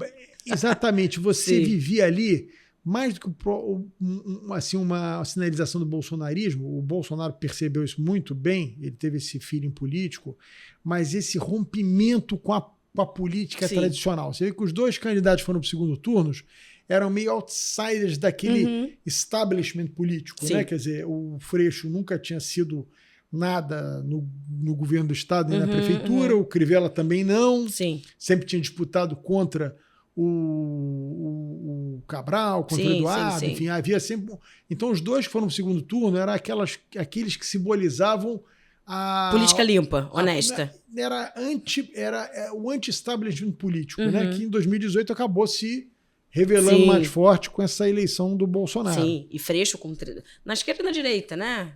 Sim. Haddad ficou muito bem posicionado naquela conjuntura e levou uma constelação de deputados nessa linha, nessa raia. Em 2018 você teve aquela aliança do Alckmin monstruosa, que o Alckmin teve uma votação pífia. Porque as pessoas estavam rejeitando a política tradicional, aquela coisa do lavajatismo. Sim, a direita tradicional acabou, né? Ficou uma coisa assim, as pessoas queriam romper com aquilo ali. Eu acho que 2016 foi um pouco isso. O efeito Aécio Neves. Enfim, é um pouco isso. Então é essa percepção que eu tenho. Mas, de qualquer maneira, dependendo da forma que Eduardo se posicione, esse espírito pode ser requentado. Em síntese, o que eu acho que a gente precisa provocar aqui? Como é que a gente não afeta a eleição hoje? Por isso que eu acho que acompanhar os dados, fazer pesquisas olhando todos os cenários é muito importante. Não acho que o ramagem vai ser algo menor. Acho que eles habilidosamente, né, vão posicionar vices que complementem ou um sujeito ou uma sujeita técnica, ou um perfil de uma mulher conservadora. Eles vão entender a engenharia do pensamento do eleitorado do hoje, e, obviamente, para bater e polarizar com o movimento que o Eduardo vai fazer. E também a gente precisa tomar conta dos gestos políticos que a gente vai fazer para o 26. Porque ter um palanque amplo, sólido para o presidente Lula em 26 é fundamental. Sim. Não será uma eleição fácil. Não será uma eleição fácil. Não será. Então, tanto a nível de Estado quanto a nível de Brasil, com essa divisão que a gente vive hoje, são eleições... Então, ao passo que o prefeito Eduardo Paes está preocupado, óbvio, com o seu legado, e eu estou muito preocupada com o legado dessa gestão democrática que a gente conseguiu consolidar. Deu muito trabalho. Sim. Foi a duras penas. E quase por 1,5 milhão de votos a gente perde. Então, acho que a gente tem que tomar cuidado com essas capitais nacionais, né? Rio, São Paulo, Vitória, BH. Como é que a gente consegue ter os principais palanques dessas cidades, dessas capitais?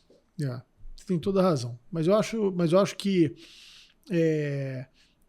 2026 passa muito...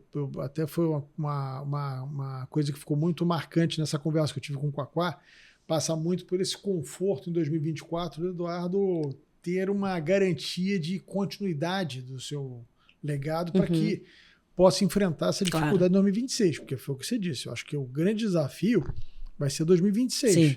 E para que isso aconteça, em 2024 você precisa estar numa situação confortável, azeitada. né? Sim. Porque se o Eduardo olhar 2026, uma situação mais desfavorável, com insegurança aqui, é muito provável que ele diga, não, vamos arrumar um outro cara para ir aí, Claro. eu vou ficar aqui, né, onde é o meu terreno, onde eu conheço bem, onde eu estou entregando, onde eu tenho um monte de coisa para fazer, enfim. Eu acho, Tainá, que os adversários vão ter muita dificuldade. Se ele pudesse colocar a mãe dele como vice, ele colocaria. Dona Consuelo. Mas eu acho que os adversários vão ter muita dificuldade de propor coisas significativas. O que eu vejo até o momento... o Rio, né? Não conhecem o Rio. O que eu vejo até o momento é uma pobreza de ideias, muito grande, uma várzea. Assim... Até pessoas capacitadas do outro lado, mas eu vejo... Eu gosto muito do Queiroz, acho um quadro interessante até desse centro democrático. Não vai conseguir mas aparecer, ainda não tem tração.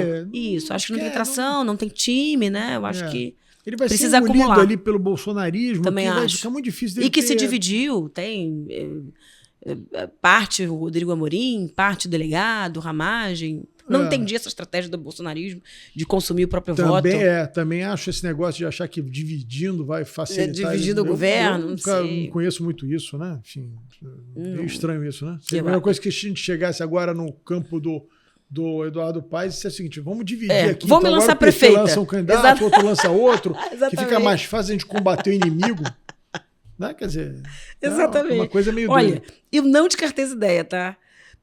Tem uns 6 meses atrás, se não for possível disputar os votos do bolsonarismo, né? Se tiver só voto muito orgânico do Bolsonaro, vamos lançar mais uma candidatura de esquerda ali, embaralhar a esquerda e tentar, por voto útil, drenar pro Eduardo. Falei, não, imagina, foi uma formulação que automaticamente foi esquecida por conta tanto do ato de Copacabana, o lançamento do delegado em Padre Miguel, enfim, eles se posicionaram, né? Colocaram um delegado em rede nacional, diferente até de outros momentos do bolsonarismo no Rio.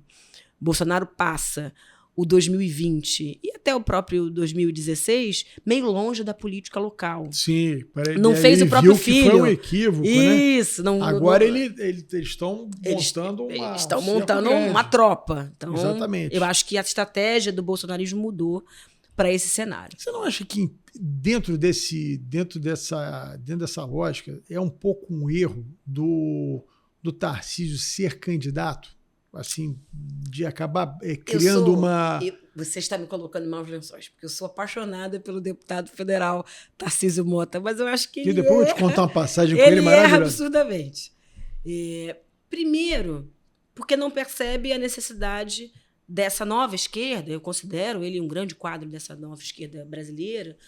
Ele corre o risco de sair menor do que ele entrou. Eu acho também, mas é uma dificuldade de concepção até do porquê que existimos e o que a cidade precisa. Eu acho que a pauta, né, manter as pautas da esquerda no debate público é muito importante. Acho fundamental. Ele é um excelente parlamentar. Acho que é um dos melhores tribunos do Brasil. Já falei isso publicamente, dividi bancada com ele, sei bem do brilhantismo que ele tem na retórica, no discurso, na construção do pensamento, na reflexão do nosso campo. Mas teima em fazer o movimento que a esquerda brasileira faz, que é se distanciar da vida real e do debate das pautas objetivas. Como é que a gente estrutura o nosso programa? Qual é o programa da esquerda hoje para a cidade do Rio de Janeiro? Que é algo que eu estou muito dedicado especialmente. Nós vamos continuar criticando a iniciativa privada e o papel do capital privado na discussão de cidade? O ano é 24. Não tem jeito. Quem gera emprego é a iniciativa privada. Claro. Não tem como. Você pode regular, você pode tem que criar ser indutor, incentivo. né? Você tem que ser indutor disso, você tem que dialogar com essa iniciativa. Não pode ser um grande balcão de negócios da cidade. É óbvio que precisa ter regra, precisa ter pulso firme com todos os setores, não só com a iniciativa privada. Mas não ter repertório claro para as nossas pautas máximas e como é que elas se enraizam e se consolidam na cidade é muito ruim. Acho que a gente perde uma oportunidade grande Não vou dizer que a gente tem um governo progressista na agenda do Eduardo, mas a gente tem um governo essencialmente democrático. Acho que pegar, por exemplo, o que o secretário Everton Gomes fez na Secretaria do Trabalho é um super case da esquerda que a gente precisa olhar. O que a gente teve de iniciativa na Secretaria de Meio Ambiente é um case que a gente precisa observar com atenção. Experienciar governos, experienciar gestões que você negocia com os setores, você dialoga com os setores da sociedade, é uma super experiência. O Eduardo fez um governo bem amplo, né? Muito amplo. Assim, até que ele não tinha amplo muita até relação. demais. Você tem não aí vamos falar da família Brazão aqui. Você tem um Ferreirinha na educação, que era uma pessoa que ele não tinha muita relação, mas que está lá. Você tem o Sorange na Saúde, que é um golaço, a referência. Que consegue fazer um trabalho bacana e comunicar bem, né? Porque saúde é uma pasta sempre espinhosa, muito difícil, né? Exatamente. Com muitos problemas. Tem sempre um problema, né? Se você não comunica Primeiro o que você está fazendo. Você vai numa escola, você pode ir feliz para estudar, mas no hospital ninguém vai feliz. Ninguém vai feliz. Né? Ninguém vai sobre a vida das pessoas. Ótimo, vou para o hospital. Exato, ninguém vai feliz. Então é um lugar sempre difícil de você lidar. As pessoas estarem à são vontade, sempre muito né? carentes. Sim. Sistema SUS, né? Não são os mais ricos, os melhor assistidos que estão ali. É a ponte para os mais vulneráveis, para os mais pobres. Então, o SUS rodando bem, acho que o Sorange é muito habilidoso nesse atendimento da atenção básica. Enfim, então acho que o Eduardo acabou conseguindo, né, com os sobre essa ótica, sobre essa lógica que você levantou, tá assim, bem amplo, né? E é um governo de antes e depois, né? A gente, inclusive, sente reflexo disso. Eu sou muito crítica do licenciamento na SMDUI. Por que, na verdade, o licenciamento ambiental está na Secretaria de Desenvolvimento Econômico? Porque no começo do governo, ele estava muito mais à direita, não era o governo Lula, ele dialogava com outros setores da sociedade. E, naquela época, a flexibilização da legislação urbana e ambiental era a pauta. A gente tinha o Salles como ministro do Meio Ambiente. Ele precisava dar algum gesto, e o gesto que ele encontrou ali no meio daquela crise toda institucional era mudar o licenciamento de lugar. Hoje faz sentido, num novo governo do Eduardo Paes, né, no Dudu 4, faz sentido manter o licenciamento onde está, da forma que está? Gostei do Dudu 4. Do Dudu 4.0. Não tem uma Secretaria Municipal de Planejamento Urbano? É muito ruim. Ele exonerou o Fajardo e essa figura do planejamento urbano se perdeu totalmente dentro da gestão, virou uma subsecretaria dentro da Secretaria de Desenvolvimento. A Maína, né? Você não falou dela, mas gosto de falar aqui das mulheres. Bateu um bolão na discussão do enfrentamento à máfia do transporte, e inclusive numa pauta que Eduardo patinava, não era uma das melhores pautas ali dele. Ele pensa e formula um BRT com as empresas de ônibus. E aí, na precarização do Crivella, ele percebe que precisa consolidar uma empresa pública de transporte, a Mob Rio, para conseguir reverter os danos que as empresas privadas fizeram no sistema de transporte do Rio. E acho que tem também movimentos que ele verbaliza pouco, claro, porque não é de esquerda, mas tem movimentos muito progressistas, né? Muito alinhados à agenda da esquerda. Eminentemente de esquerda. Eminentemente de esquerda. Ele fez uma empresa pública em pleno ano de 2022. Então, sim. Acho que é algo positivo. Ele fala, inclusive, defende a Mob Rio. E acho que disputar o quadro, Eduardo, que fala para mais gente, que fala para mais setores, é muito estratégico nesse momento de polarização. Uma coisa é uma mulher preta de favela, obviamente carimbada, com toda a minha carga de esquerda e progressista, fazer defesas públicas de determinadas pautas econômicas. Outra coisa é o Eduardo Paes defender fundo climático, defender a agenda de intervenção, o Estado máximo para projeto de adaptação em favela. Ele consegue convencer, né? Ele tem o poder do convencimento de setores mais amplos da sociedade do que um quadro como eu. Estamos trabalhando para daqui a 10 anos a gente ter uma prefeita negra, a gente ter uma governadora negra da esquerda, um novo brisolismo mais enegrecido aqui no Rio de Janeiro. Claro que a gente está e pensa e formula isso.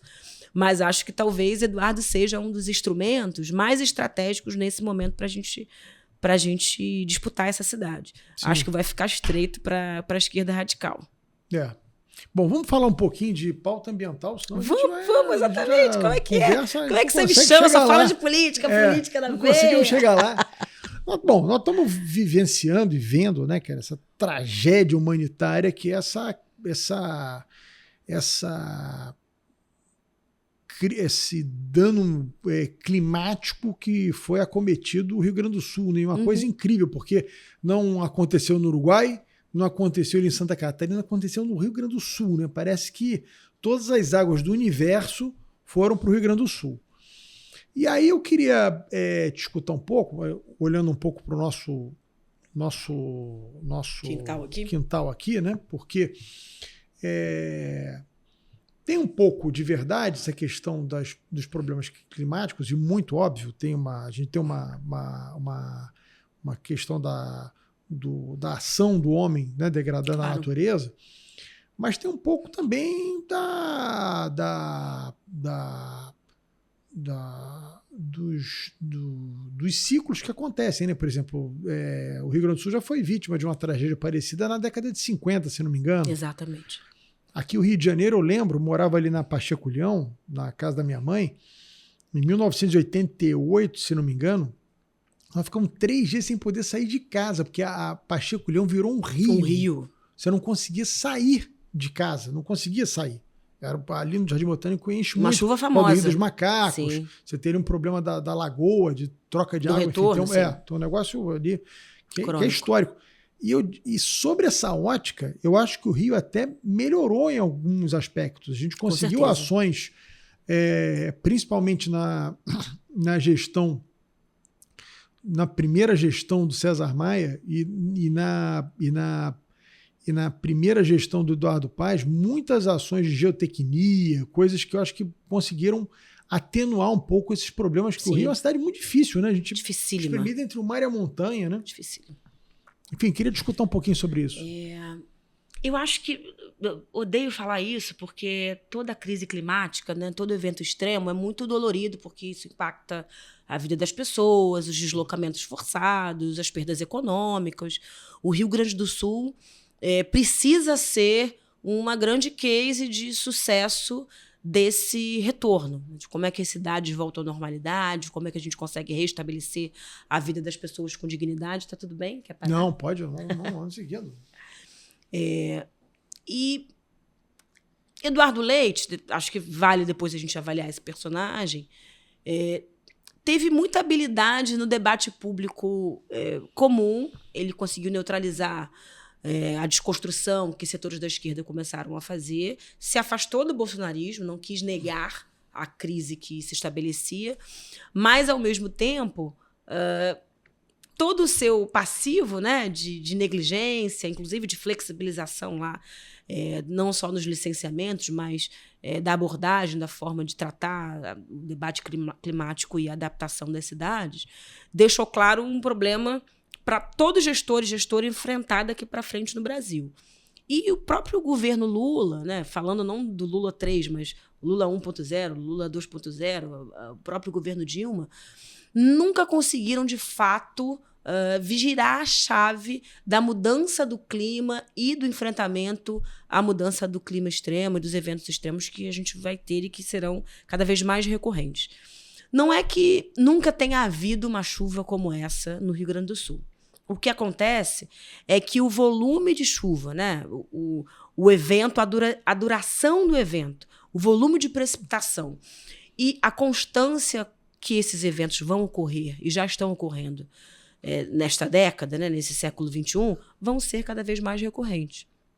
Eu lembro que antes da chuva que nós tivemos em Acari, né, em fevereiro desse ano, pegar todos os índices ali da bacia do Rio Acari e a nossa contagem pluviométrica da cidade se repetiu na chuva de 2019, na gestão do prefeito Crivella, quando nós tivemos a derrubada, a queda dos prédios da Muzema. Não sei se você se recorda disso. Lembro sim. Aquela chuva, a chuva do Acari, né, que foi concentrada na região da Grande Acari. A de 2019, que foi concentrada na região da Tijuquinha, Tijuca, Muzema, aquele maciço da Tijuca, de modo geral. E a chuva de 88, que se concentrou no Parque Nacional da Tijuca e principalmente ali nos arredores da Praça da Bandeira, né? A Praça da Bandeira ficou parada durante dias também, assim como a tua lembrança lá do Jardim Botânico, são índices muito próximos. Uma com uma distância de quase 30 anos e as outras 2 ocorrências pluviométricas com uma distância dos seus 5 anos, 2019 para 2024. O que significa isso, né, no final das contas? Os engenheiros, arquitetos vão lembrar aqui das aulas de infraestrutura urbana. As cidades estão preparadas para chuvas de 50 em 50 anos, para chuvas de 20 em 20 anos, não para chuvas que acontecem de 5 em 5 anos, com a precipitação que ocorreu agora no Acari e a que ocorreu muito menos no Rio Grande do Sul. E, principalmente, as outras ocorrências climáticas, uma grande concentração de precipitação que foi antecedida de uma grande onda de calor por conta do El Niño e que é precedida de uma onda de frio extremo. As temperaturas estão baixíssimas agora no Rio Grande do Sul. Que agora vai entrar El Niño, né? Agora vai entrar El Niño. Então, um inverno bastante frio. Geadas pesadas que vão se estabelecer no Rio Grande do Sul. Esta mudança, esse regime tão severo das estações do ano, são decorrência das mudanças do clima que nós não estamos dando conta de dar. E, claro, tem algo de receita do gestor local, do munícipe, que precisa adaptar a sua cidade e tal. Tem algo do gestor estadual, que precisa dar conta das bacias hidrográficas e das obras de maior robustez. E tem coisa do governo federal, que é a emissão de gases de efeito estufa dos estados, como é que está o nosso controle de emissão de gases, o tal do Global Stocktake, o controle das atividades que você está produzindo para minimizar esses gases de efeito estufa que impactam na mudança do clima. Cara, o Brasil não está preparado para isso, não está se preparando para isso, salvo pouquíssimas, raríssimas cidades, como o Rio.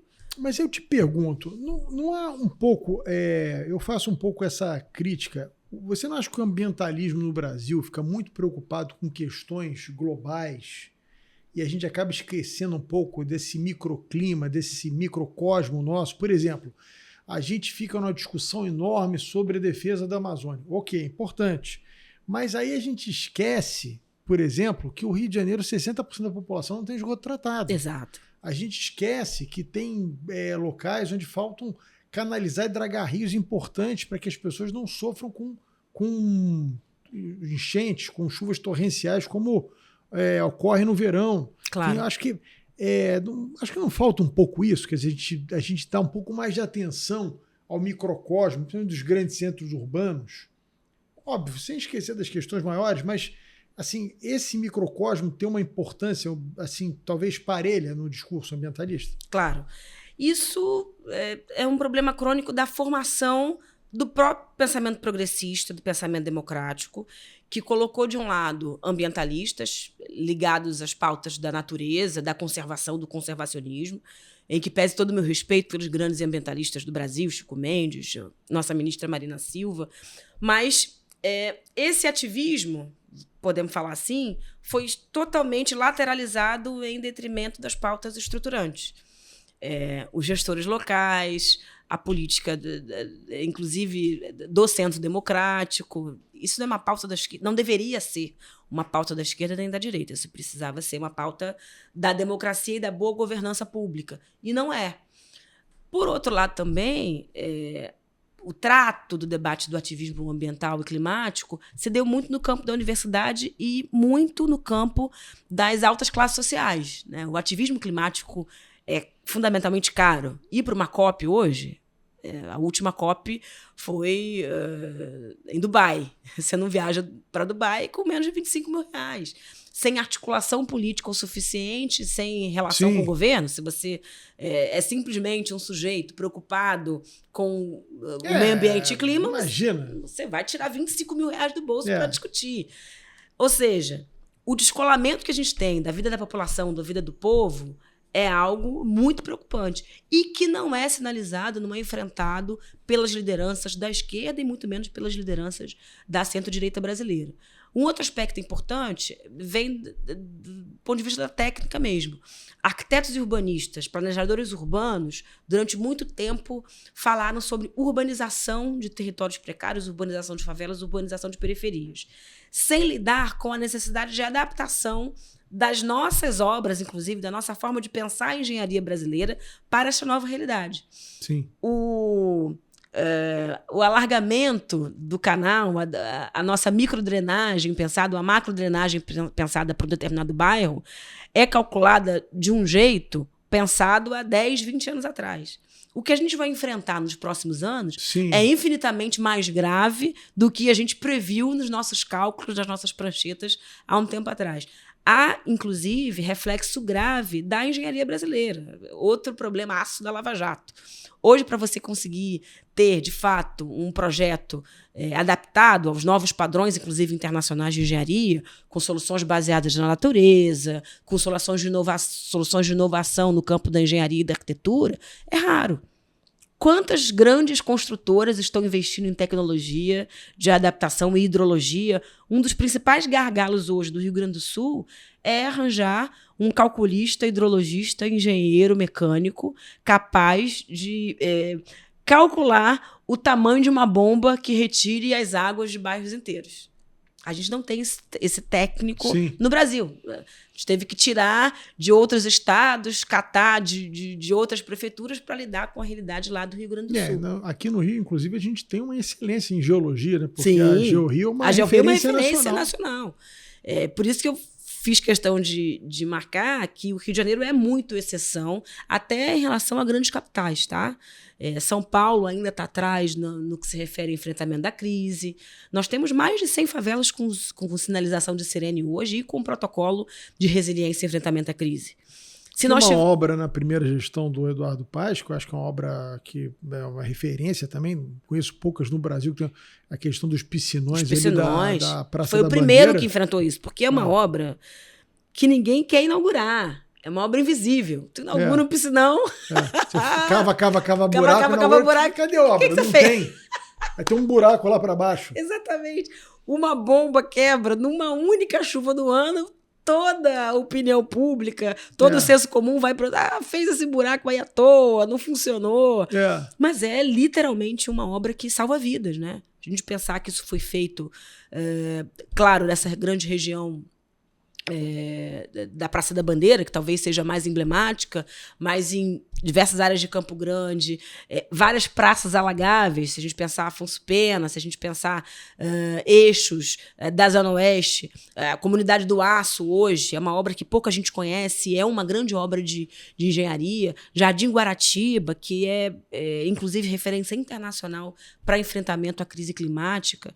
Eduardo vem acumulando muito a cidade desde a sua primeira gestão, inclusive bebendo da agenda do próprio César Maia, que já era um sujeito antenado com isso. Não à toa ele empodera o Conde, que era um grande arquiteto, foi um grande secretário, como seu candidato a prefeito, muito por conta desta preocupação da gestão das grandes obras públicas e principalmente da infraestrutura. Tem uma visão mais estratégica da cidade. Onde você aplica os muros de contenção, como é que você aprofunda o entendimento, de fato, da mancha de crise, de deslizamento do rio. Não são decisões fáceis, né? O gestor ele é muito tensionado pelos pedidos locais, pelos pedidos dos parlamentares, pelo pedido da política. Se você não tem uma visão ampla de planejamento de cidade, você fica à mercê, talvez, o que o governador Cláudio Castro não consiga se desamarrar, dos interesses paroquiais ali, de cada parlamentar, varejo, de cada região, do varejo. Você ter clareza da agenda pública, do que é o enfrentamento à crise, de quem cuidar primeiro, de seguir o seu próprio planejamento estratégico, né? Eduardo não gosta muito de plano diretor, mas de planejamento estratégico. Ele é muito ativo, atuante, criou uma série de dispositivos na máquina pública para todas as secretarias seguir o planejamento estratégico dele. Ele sabe, de 4 em 4 anos, para onde o Rio de Janeiro está indo. E acho que poucos gestores no Brasil, por mais que inventem sua própria agenda, né, o seu próprio planejamento, seguem o planejamento à risca. Eduardo é um sujeito que segue esse planejamento à risca. E, na agenda do clima, isso é fundamental. Porque não é uma obra que necessariamente te dê votos no automático, né? A agenda do clima não elege ninguém. mas é a agenda talvez mais responsável e que, de fato, constrói cidades mais desenvolvidas, mais acolhedoras para a população, que gasta menos. Imagina, a gente teve a favela do Acari, inclusive é uma grande pedida aí do prefeito para o presidente Lula. Presidente Lula, por favor, libere o PAC da Grande Acari para a gente. Não é uma obra barata, é uma obra que passa os seus bilhões. Tem problemas estruturais seríssimos. Não é só simplesmente o leito do rio, é sobre o impacto de moradia nas pessoas, é sobre uma obra de engenharia robusta que ultrapassa o próprio Acari, inclusive ultrapassa até o próprio município. Ali, inclusive. Sim, então não é uma obra fácil, muito menos barata da municipalidade bancar sozinha. É preciso investimento público de fora do Rio para a gente conseguir dar conta dela. Mas ter os projetos já prontos, ter o entendimento de que essa é uma obra prioritária para a cidade, isso não tem gestor que substitua. É fundamental. E acho que o presidente Lula precisa repensar urgentemente a forma que cobra, insere, incide no planejamento climático, de ação climática das cidades. Até um tempo atrás, no Minha Casa Minha Vida 1 e 2, era fundamental que os municípios estivessem com o seu plano de habitação e o seu plano diretor em dia para conseguir os recursos, para enquadrar os seus empreendimentos em cursos. Isso ainda está em vigor, e para os projetos do PAC, nada era pedido. Se fazia ali um termo de cooperação, um termo de ajustamento de conduta, mas nada obrigaria ou garantiria que aquele município iria, ao longo dos anos, realizar as obras necessárias para a adaptação climática. Eu venho batendo muito na tecla que é preciso garantir recurso para a realização desses planos de ação climática, porque municípios de baixo orçamento são incapazes, às vezes, de investir nesse sentido. Formação, ter cursos novamente, o Ministério da Cidade formar os técnicos locais para essa situação, para esse debate, e principalmente a gente construir na ponta o diálogo da negação climática, né? O negacionismo é muito ruim. Não vai acontecer lá, no Rio Grande do Sul não vai acontecer aqui. Eu acho que o alarmismo climático é muito ruim, o terrorismo do clima, né? Vai acabar, vai morrer, tá tudo errado. Eu lembro que 2004, 2005, né? 2004, o Al Gore perdeu a eleição para o Bush, né? E começou a dar umas palestras, fazer até um filme. Sim, ele tem um instituto muito sério.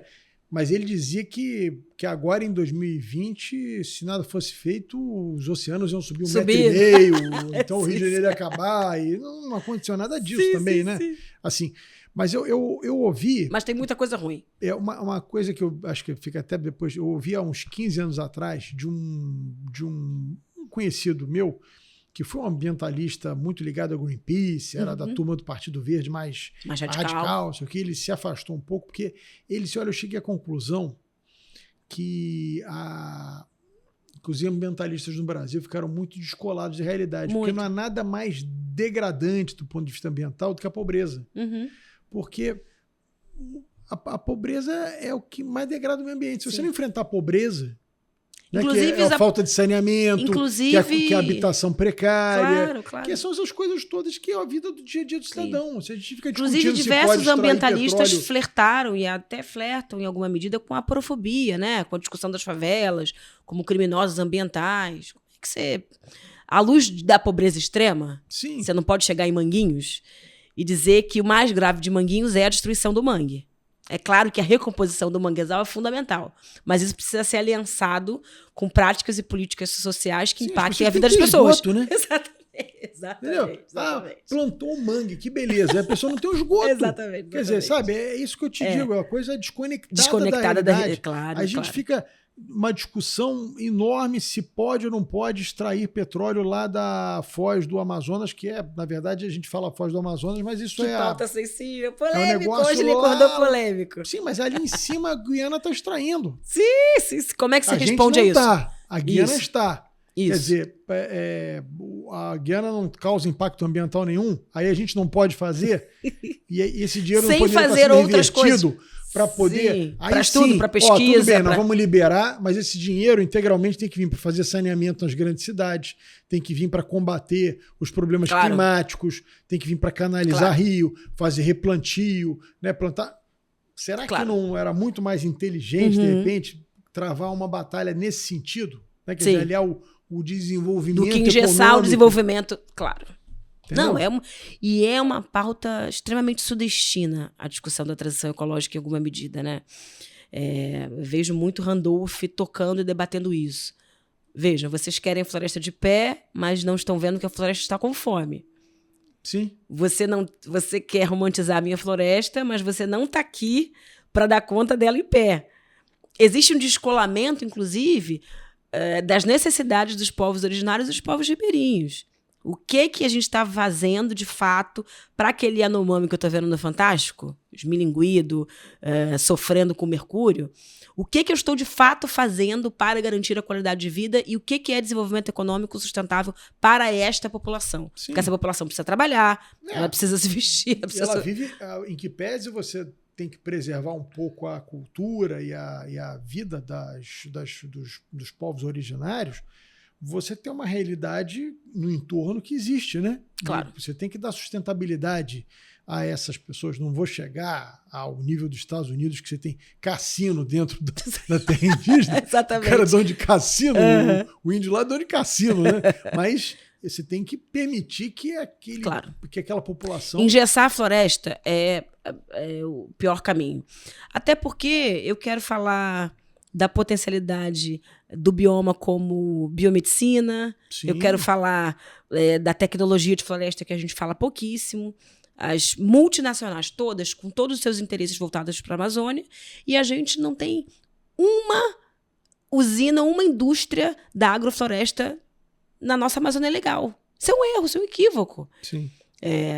O que a gente está fazendo com as nossas sementes, como é que a gente está produzindo e replicando essa floresta, qual é a qualidade das cidades da floresta, porque são cidades inteiras, não são cidades pequenas. Estou falando de cidades com 10, 20, até 200 mil habitantes, no meio da Amazônia. Como é que você responde a esse desenvolvimento? A maioria, e aí não quero botar aqui a polêmica no colo do meu presidente, mas realizar a COP30 sem falar do desenvolvimento das cidades satélite de Belém é uma indignidade. Não, e outra você está falando de coisa, cidades que não têm saneamento outra básico. coisa, a gente tem que parar com esse complexo nosso de a gente fala tanto em a esquerda mesmo, né? Falar essa coisa de imperialismo americano, coisa e tal. A gente agora está tendo uma versão 2.0, que é o imperialismo ambientalista em cima da gente. Quer dizer, nós temos que preservar a floresta, mas Sim. a Alemanha, primeira crise que teve lá de gás com a troça, eram queimando floresta. Exatamente. Quer dizer, e aí? A gente tem que preservar? E Exato. vocês? Não tem que fazer nada? Nada, exatamente. Vocês não pagam por isso? Vocês querem que nós sejamos o equilíbrio do... A gente preserva, a gente paga para preservar e a gente não desenvolve. A gente fica estagnado do jeito que tá. A gente quer que a gente fica com a sua um pobreza quadro aí. na parede de vocês. O Brasil vai virar um quadro na parede de vocês. Não dá para ser O assim, Macron né? vem aqui, tira foto, vai embora, bota no Instagram dele e a gente fica... E aí eles vão queimar a florestinha. Quando eles brigarem com a Rússia, não tiver mais gás, eles vão queimar a floresta deles e a gente preserva a nossa aqui para equilibrar o clima. Mais ou menos isso. Mais ou menos isso. Mas é fundamental a gente entender que acho que tem uma discussão dessa floresta do século XXI. A gente tem uma relação muito mal resolvida com isso. Ora porque a gente entendeu que a chave era apenas a conservação e a gente não deu conta dessa conservação, índice de desmatamento muito alto ainda. A discussão dos povos originários, né, principalmente nessa época bolsonarista do país, fez com que a gente fizesse um verdadeiro genocídio, porque a gente não tinha uma agenda pública, inclusive, para dar conta, para entender qual é a agenda da preservação Yanomami. A gente não tem. A gente está construindo isso. Acho que o Ministério dos Povos Originários é uma cena importante. Mas, objetivamente, qual é a agenda da cidade amazônica hoje? Qual é a agenda de pleno emprego? Porque, gente, vamos falar de pleno emprego e bem-estar social na floresta também? A gente não fala dessas coisas. É verdade. O indígena vai vender... a gente quer que o indígena viva conforme ele vive desde o meio do século XX, vendendo miçanga, vendendo cocá na beira das nossas estradas. Não tem cabimento, né? Isso não existe. Muito... Isso é uma ideação, uma lógica dogmática que setores da esquerda, tá? Não vou dizer esquerda como um todo não, porque eu sou de esquerda, a Haddad é de esquerda, tem figuras da esquerda que pensam. Você não pode dar tecnologia para esses povos originários poderem claro. melhorar a sua produção agrícola... Eles têm tecnologia. Eles têm toda a capacidade. Gente, tem indígena doutor, tem indígena pós-doutor, tem indígena construindo tecnologia. Vamos lá. Cadê as incubadoras indígenas presentes nos territórios originários? Cadê financiamento para isso? Cadê financiamento público para isso? Cadê as startups de indígenas? Tem muita coisa. A gente não fala tanto da tecnologia de favela, tem a tecnologia da floresta também. Sim. Então, acho que é muito sensível a gente pautar a perfuração da Foz, também pela falta de contrapartida que a Petrobras coloca, né? Você colocou um ponto-chave. Pô, será que esse dinheiro aqui da perfuração não pode ser usado para investimento? Mas é que eu acho que essa que tem que ser a batalha. Agenda? É claro. Agora, não tem cabimento você dizer, não, o Brasil não pode fazer, mas a Guiana está ali crescendo a 12% ao ano.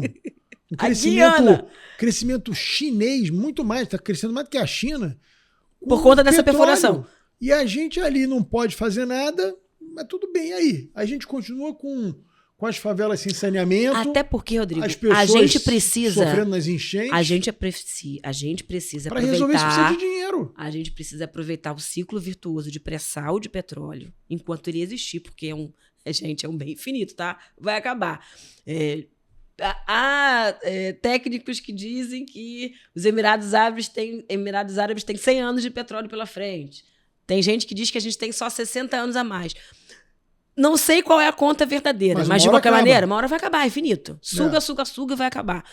Se a gente não pegar esse dinheiro e investir na tecnologia de futuro, como é que a gente vai viver e sobreviver? Os nossos setores de produção, de onde a gente vai tirar o nosso plástico? Será plástico? Será que a gente não tem que pensar em como é que a gente usa a fibra de coco para resolver a nossa ausência de petróleo daqui a 100 anos? Como é que a gente vai transportar as nossas... Como é que o nosso ônibus vai funcionar? Como é que os nossos carros vão funcionar daqui a 100 anos sem petróleo? Vamos ficar refém das pequenas reservas que ainda existirão? Todos os outros países que são fabricantes de petróleo estão investindo pesado, inclusive os Estados Unidos, que é um dos principais produtores e detém as principais empresas petrolíferas do mundo, estão investindo em transição energética. Está todo mundo desesperado. Seja pela condição das guerras, seja pela finitude dos recursos. A gente tem que parar de importar, por exemplo, carro elétrico é bacaninha, mas nós temos álcool aqui no Brasil. Exato. Que é um combustível pouquíssimo poluente, é tecnologia nossa. Limpo. Nossa, entendeu? Exatamente. A gente precisa importar isso? Será que a gente não pode usar o álcool como alternativa viável? Como alternativa, exatamente. Enfim. Será que a gente não deixa o BYD só para dar o trem de média capacidade e o ônibus que a gente devia ter comprado aqui do Rio e não comprou? Entendeu? Não é pelas vias fáceis que o capitalismo coloca aí. É óbvio que a BYD quer mais vender o Uno dela, o Uno elétrico dela, para conseguir lucrar em cima de um mercado em franca expansão como o Brasil. Mas cabe a nós, você está coberto de razão, pensar as novas tecnologias e as tecnologias que melhor nos contemplam. Acho que um bom gesto disso, voltando a falar da política nacional, para a gente fazer esse debate, porque tem tudo a ver com o meio ambiente.